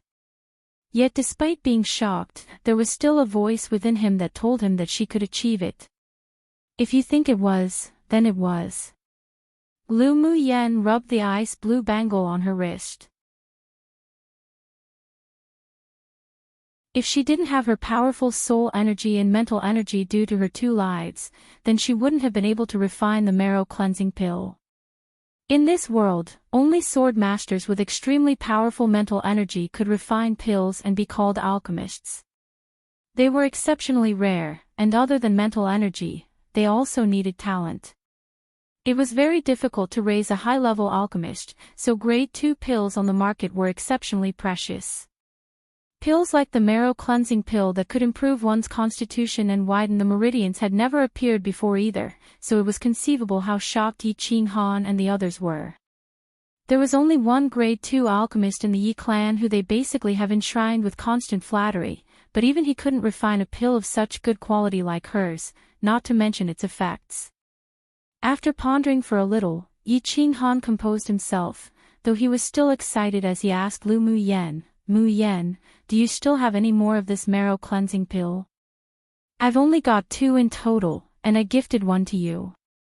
The other one I'm leaving for myself. Lu Mu Yen shook her head. She entered a sort of state of mind when refining the marrow cleansing pill, but even then she was only able to refine 2 high-quality marrow cleansing pills as she didn't have any spiritual energy, only relying on soul energy and mental energy. Disappointment flashed through Yi Qing Han's eyes, but then he smiled again. It was already a great gain to be able to have 1 pill of such high grade, so he was very grateful for Lu Mu Yan's generosity. Remembering Lu Mu Yan's current strength, he reminded her, Mu Yan, except for the people you truly trust, don't tell anyone else you have such a pill. You mustn't have no defense against others. If she was targeted by any experts, with Lu Mu Yan's cultivation base, then she would be in extreme danger. Although he knew that Lu Mu Yan was an extremely intelligent woman, but he still couldn't help but remind her. Lu Mu Yan smiled as she nodded, saying, I understand that. Then she added after thinking a little, if I refine another marrow cleansing pill, they'll save one for your younger sister. She could tell that Yi Qing Han cared a lot about his younger sister. Thinking about it, the girl being poisoned before she was even born, making her unable to leave her house, was somewhat similar to her, a trash born with the terminal meridian's constitution. Since she promised Yi Qing Han to treat his younger sister, and she even received so many flame fruits, then it was nothing to add in another marrow cleansing pill for free. Then thank you so much, Mu Yen. Yi Qing Han revealed his excitement in front of Lu Mu Yen for the first time and promised with gratefulness, I will remember this favor I owe you. He believed Lu Mu Yen, this woman gave them too many surprises along the way. He would remember this favor that he owed. Although old Lu's eyes revealed his desire and envy, but he wasn't a greedy person. He was satisfied if Lu Mu Yen could cure him of his chronic illness, so he wouldn't crave an extraordinary pill like that. After they ate at the resting station, they continued on their journey back, and after 4 days, they returned to the Imperial capital. Yi Qing Han had business back in his clan, so he directly returned to the Yi clan after leaving his contact details with Lu Mu Yen. Lu Mu Yen, however, didn't return home, but instead went to her courtyard in the Imperial Academy. She planned to absorb and refine the marrow cleansing pill to unblock her meridians, then return home to surprise her family.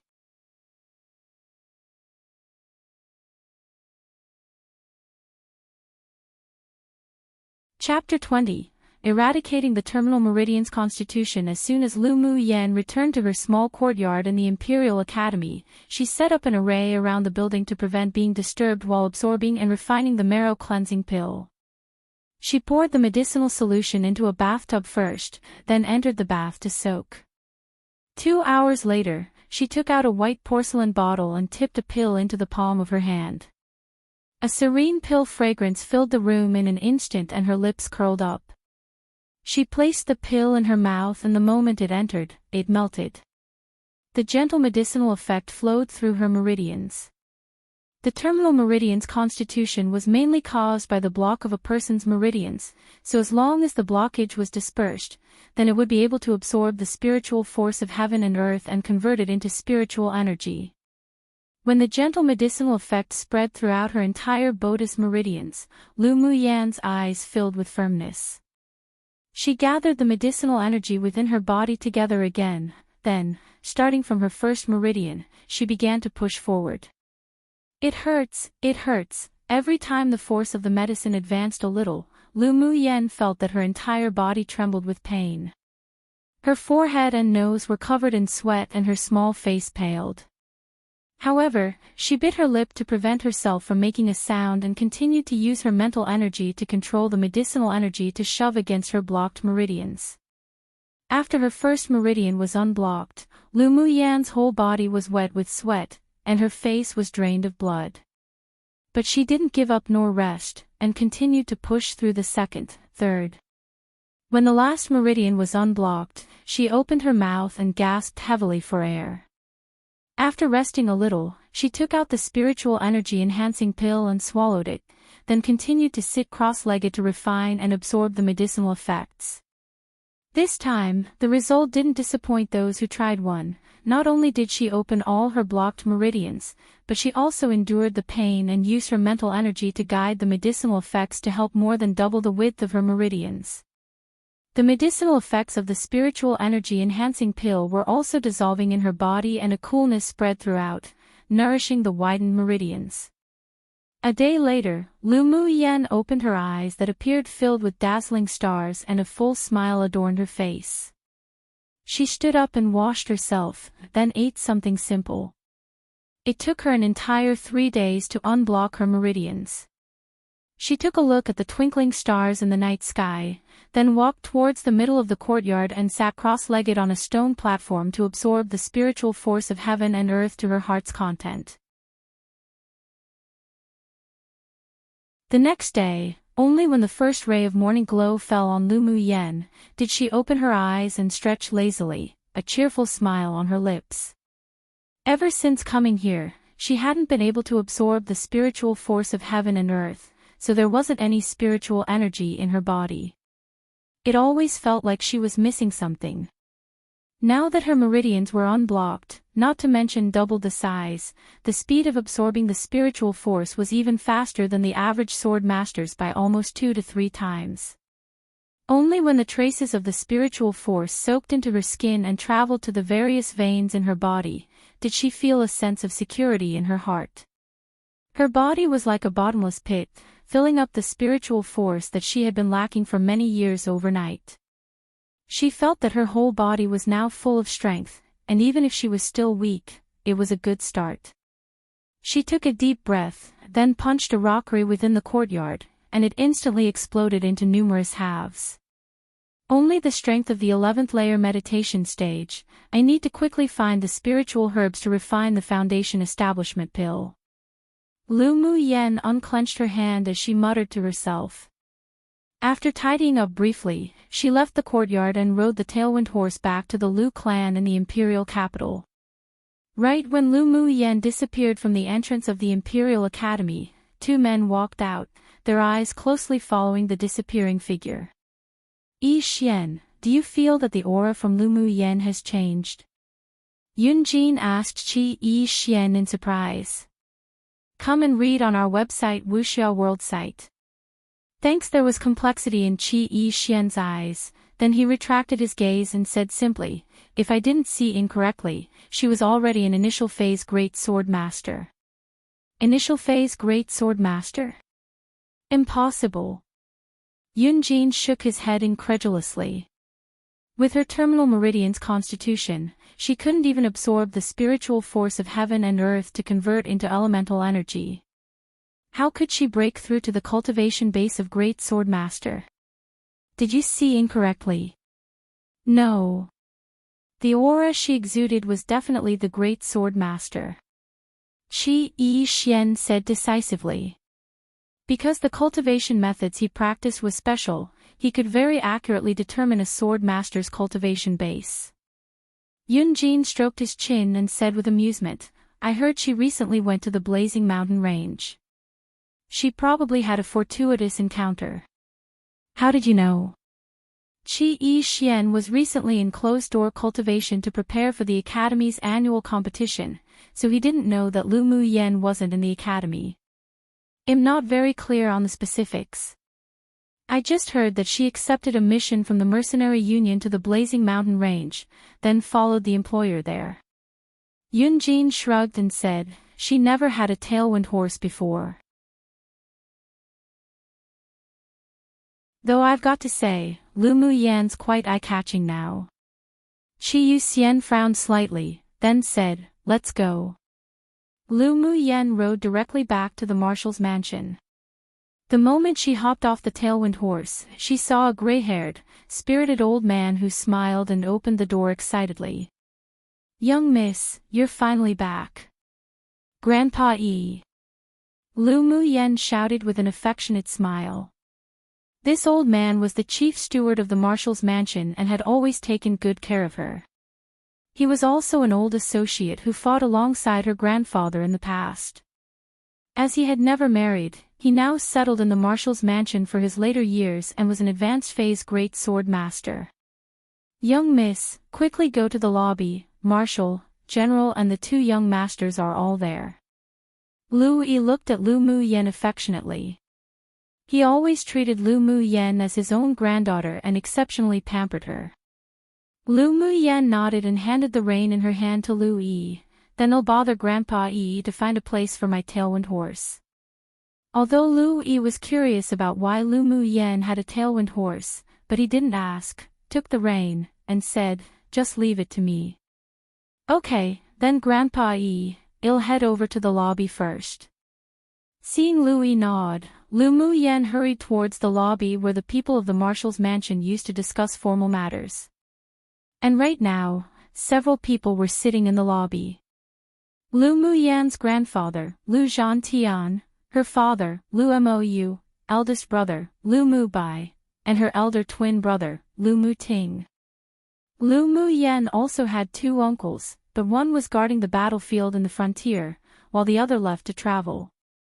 Grandfather, father, eldest brother, second elder brother. Lu Mu Yen entered the main lobby and addressed each of them with a warm expression. Yenner is back. Lu Mou looked at his daughter affectionately as she entered the door. How did you lose weight? The corner of Lu Mu Yan's mouth twitched. Where did she lose weight? She was just right. Humph, stinky girl, you still know to return. Lu Zhantian snorted, but the smile in his eyes still revealed that he was very happy. Lu Mu Yen immediately stepped forward right beside her grandfather to appease him. Grandpa, didn't I come back to surprise you? Stinky girl, what sort of surprise could you give us? Lu Muting tugged at Lu Muyan's arm, and the face that looked highly similar to Lu Muyan's wore a brilliant smile. Lu Mubei's handsome face also revealed a soft smile and looked at Lu Muyan with warmth in his eyes. Those who try hard will have the desired result.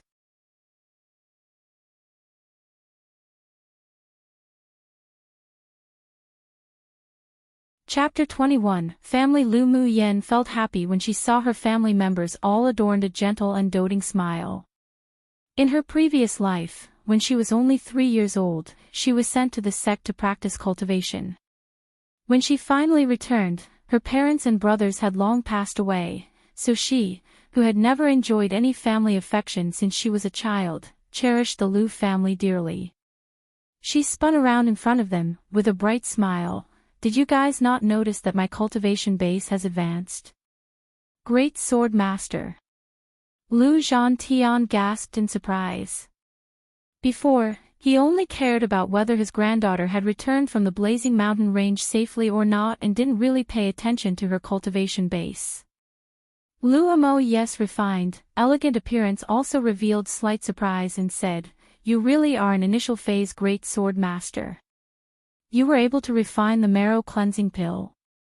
Lu Muyan was delighted, then continued to ask, "Yenner, you really cured your terminal meridian's constitution?" "Yep, I refined it." Lu Muyan smiled and nodded. "I also obtained a few more flame fruits. I'll refine a few more batches of marrow cleansing pills, and you all can take it. The marrow cleansing pill can cleanse the marrow and your body, as well as broaden the meridians." Now the meridians of my whole body were more than doubled in size, so the absorption of the spiritual force was much faster. There's actually such a heaven-defying pill. Then wouldn't it be able to change the combat power of the entire country? Lu Zhantian's eyes burst with a sharp glint. Lu Muyan held her forehead, looking at her grandfather speechlessly. "Grandpa, the marrow cleansing pill isn't so easy to refine. The flame fruit alone isn't easy to find, and right now I'm the only one in the entire Yanzhou country who's able to refine it." Right now, she didn't have any sense of belonging to Yanzhou country, so naturally she wouldn't bother to unconditionally help them refine the marrow cleansing pill. It was more important to increase the combat power of the Lu clan. True, it's better to take our time making a decision. Lu Zhantian stroked his beard, then looked at Lu Muyan and said, "Let's keep the fact that you can refine the marrow cleansing pill a secret for now. Once such a pill was known, who knew how much it would shock the superiors of Yanzhou country, not to mention the entire land." Lu Mu also nodded in agreement. "Yenner, your current strength is still a little too weak, so it's not recommended to reveal it. Even if others discovered the existence of the marrow cleansing pill, just say it was gifted by an expert." Lu Mubai had told them before, so even though they were shocked and excited, they were still able to maintain composure. "Excellent. My family's Mu Yan can finally absorb the spiritual force of heaven and earth and cultivate elemental energy." Lu Zhantian was filled with joy. His granddaughter could finally eradicate her terminal meridian's constitution. It was even more exciting than knowing he could double the size of his meridians after taking the marrow cleansing pill. Yenner is indeed a person of great luck. Lu Mo's eyes showed gratification. The divine seer's divination was indeed correct. His family's Yenner really did change after experiencing life and death, and there wasn't any need to bear the name of trash in the future. Although Lu Mo was hailed as the god of war in the empire, but he was exceptionally handsome and elegant. His body wasn't as burly as Lu Zhantian, and on the contrary, he usually appeared like a civil official. That's only a matter of course. My family's Yenner is naturally the best. Lu Zhantian looked full of pride of his granddaughter. Lu Mo smiled. Your mother went to stay at your maternal grandfather's family, so she'd only be back after a few days. If they heard you've cured your terminal meridian's constitution, then they'd be extremely happy as well. They'll have someone send them a message later. Come and read on our website Wuxia World site. Thanks, yes, we need to send a message to our relatives. It's a big deal for our Yenner to finally be able to cultivate. Lu Zhantian laughed happily and said, well, also pass the news to your younger sister. Yes, father. Lu Mo, you nodded with a smile. Lu Muting reached out and poked Lu Mu Yan on the cheek and said, little sister, your skin has become fairer and brighter after taking the marrow cleansing pill. Lu Mu Yan slapped the hand of her twin elder brother off of her and rolled her eyes at him, saying, that's only natural. Second elder brother, when did you come back? Lu Mu Yan had a tacit understanding and feeling with her elder twin brother, Lu Mu Ting. Lu Mu Ting's eyes darkened upon mentioning this, and a chill rose on his face. I heard that you were bullied, so I came back from the frontier. The Gu clan's daughter really doesn't want to live anymore. He was different to Lu Mu Bai. He preferred exciting and thrilling battles, so he was thrown to the frontier, where his second uncle was stationed, by their grandfather for training. He hurried back because he heard that his little sister was injured by Gu Yan Ran and almost died. Who knew that as soon as he returned, he heard that his little sister went to the blazing mountain range. Originally he wanted to take care of Gu Yan Ran but was stopped by his eldest brother. Since his little sister wanted to take revenge herself, he temporarily extinguished his thoughts of killing Gu Yan Ran. It's just one Gu Yan Ran, she's not worthy of second elder brother to personally take action. Ferocity flashed by Lu Mu Yan's eyes, and she raised an eyebrow and said, during the Academy's annual competition, they'll let her taste the evil fruits she sowed. Now that's my little sister. Toleration's not the style of our Lu clan. Remembering how his little sister constantly tolerated Gu Yan Ran and Xing Ro because of Qi Yi Xian, fury rose in Lu Mu Ting's chest. He softened his tone and attempted to persuade Lu Mu Yan, even if Qi Yi Xian doesn't really like Gu Yan Ran, but you can't change the fact that the Qi clan wants him to marry that woman as a concubine. I heard that the Imperial noble consort and the Gu family were trying to push for her to become the official wife. Regardless of whether it's possible or not, such a man isn't worth entrusting your entire life with. Hearing Lu Mu Ting's words, the others also turned their attention to Lu Mu Yan. Lu Mu Yan was obsessed with Qi Yi Xian, and even asked her family to open a back door for her to enter the Imperial Academy despite still wearing the title of trash. Due to this, she often had to endure others' ridicule and bullying, which caused a lot of headaches and heartaches for them. Grandpa, father, eldest brother, second elder brother, don't worry. Lu Mu Yan's eyes were full of decisiveness, and she said firmly, after dying this one time, my heart's like dead ashes one. He isn't a good match for me, and all my thoughts and energy are now on cultivation. As if I've got time to chase after him. Hearing Lu Mu Yan say this, they sighed with relief.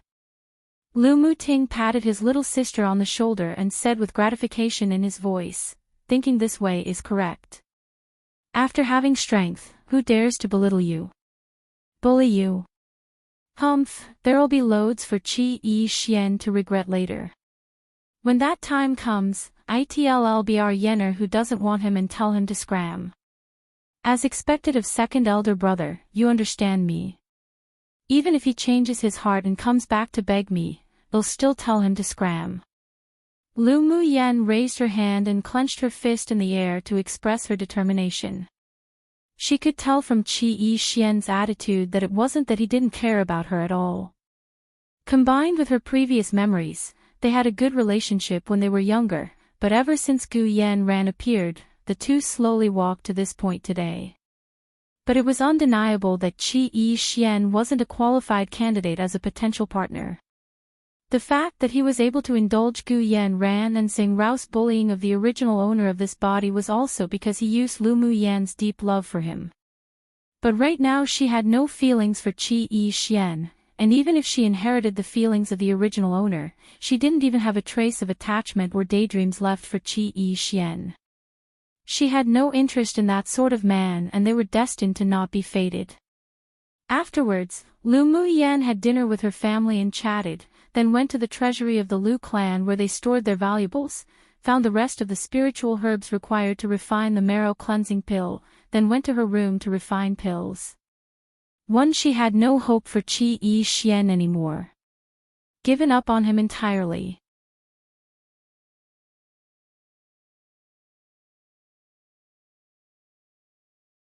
Chapter 22, Cousin. After returning to her room, Lu Muyan lined up the spiritual herbs she ransacked from the treasury. She took the flame fruits out from her interspatial ring, then placed them carefully with the spiritual herbs. She only used one flame fruit when refining the marrow cleansing pill before, so including the ones Yi Qing Han gave her, there were a total of 11 flame fruits left. With this quantity, it was more than enough to refine the marrow cleansing pills for her grandfather and the rest. Not to mention with her current strength, she'd be able to refine at least 3 to 4 top-quality marrow cleansing pills per batch, so there wasn't a problem at all. Lu Muyan placed the spiritual herbs into the cauldron one by one. The flame fruit wasn't suitable to be stored as the longer they were kept, their medicinal effects would slowly decrease. Since her terminal meridian's constitution was completely cured and she now had access to spiritual energy, it saved a lot of trouble when refining pills. Lu Muyan threw the spiritual herbs and flame fruits into the cauldron, carefully controlled the flame, and slowly began to refine. After several hours, the flow of medicinal aroma spread throughout her room. It wasn't until the evening of the second day did Lu Muyan extinguish the flames. With a raise of her hand, round, lustrous white pills flew out of the cauldron one by one. Looking at more than a dozen white porcelain bottles on the table, a merry smile rose on her face. This time, she refined a total of 42 marrow cleansing pills, meaning each batch produced nearly twice as much as her initial batch in the blazing mountain range. Lu Muyan carefully put the porcelain bottles away with a sharp glint in her eyes. These marrow cleansing pills were worth quite a bit of wealth. With these marrow cleansing pills alone, she could find a way to exchange for some more precious spiritual herbs. Once she broke through to the core formation stage and obtained her own pill flame, then refining pills like the worldly reduction pill one was as easy as obtaining it simply by reaching out a hand. Lu Muyan clenched her small fists tightly. Core formation stage. I'll definitely reach it soon. Due to her strong desire for strength, Lu Muyan didn't continue to delay herself at home. After delivering the marrow cleansing pills to her grandfather, she explained a little, then returned to the Imperial Academy. As the most powerful academy in Yanzhou country, the spiritual force that gathered in the Imperial Academy was far more plentiful than her home. After a few days of unrestrained absorbing of the spiritual force in her courtyard in the Imperial Academy, she stabilized her cultivation base at the final layer meditation phase, and she only needed to refine the Foundation Establishment pill to advance to the Foundation Establishment stage, which was equivalent to the strength of a sword spirit. More than 20 types of spiritual herbs that were necessary for the Foundation Establishment pill could be found on the market, but the 3 main spiritual herbs were more difficult to find.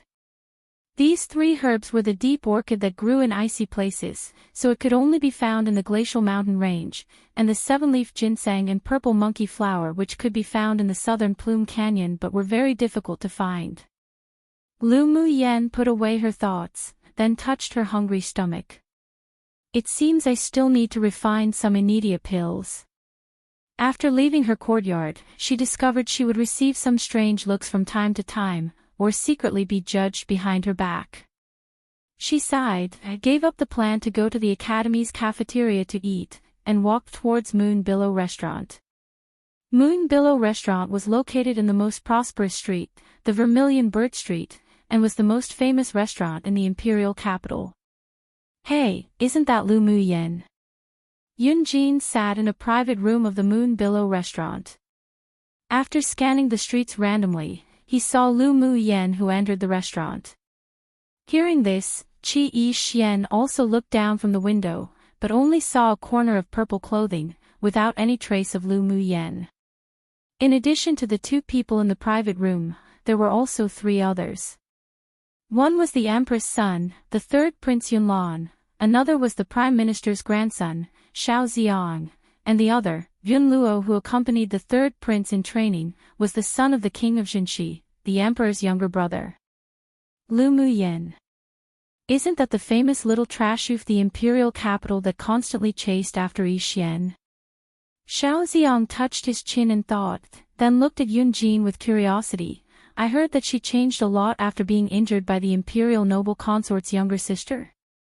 Is it true? Come and read on our website, Wuxia World site.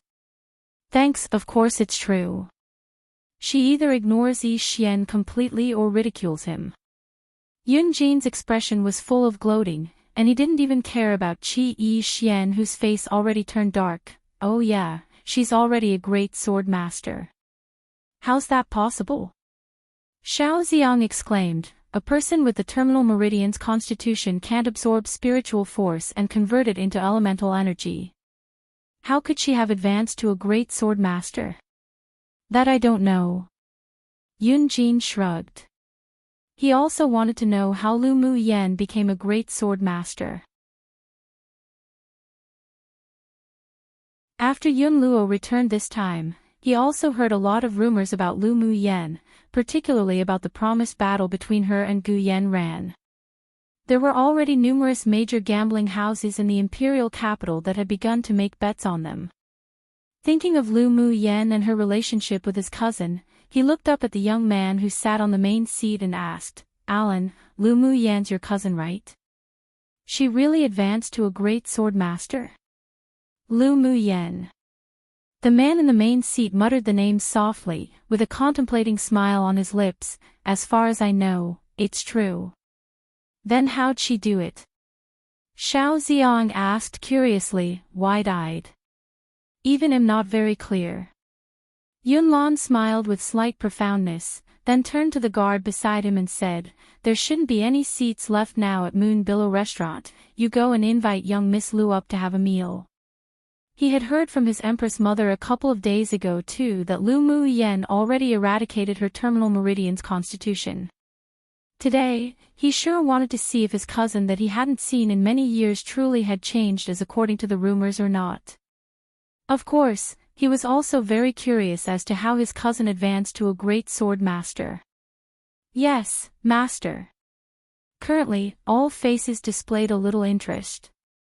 Recently, the rumors about Lu Muyen came one after another, and they really wanted to see if she had truly changed. After hearing the shopkeeper say Moon Billow Restaurant was already full, Lu Muyen didn't force anything either and was about to leave after nodding. But then she was stopped by a young man before she could exit. Young Miss Lu, our master invites young Miss to come upstairs to have a meal. The man was neither humble nor haughty, and his attitude was fairly respectful and polite. Lu Muyen asked in surprise, who's your master? Young Miss Lu will know once you go up. The man replied. Lu Muyen saw that the man's temperament was like a personal guard, and she was also curious about who invited her to a meal, so she nodded, lead the way. The man didn't say much and took Lu Muyen directly to the only private room on the third floor. After pushing the door and entering, Lu Muyen saw 5 men sitting within, but she only knew Yun Jin and Qi Yi Xian. Cousin, long time no see. Yunlan quickly scrutinized Lu Muyen, and a gentle smile appeared on his attractive face. Lu Muyen was startled for a moment, cousin. There was only one person who could call her cousin, and that was Yunlan, the son of her empress aunt. She and this cousin had a very ordinary relationship before. Yunlan was older than her by 3 years, and when they were young, they would often play together. But because she kept chasing after Qi Yi Xian and ignored the people around her, she eventually stopped contacting this cousin.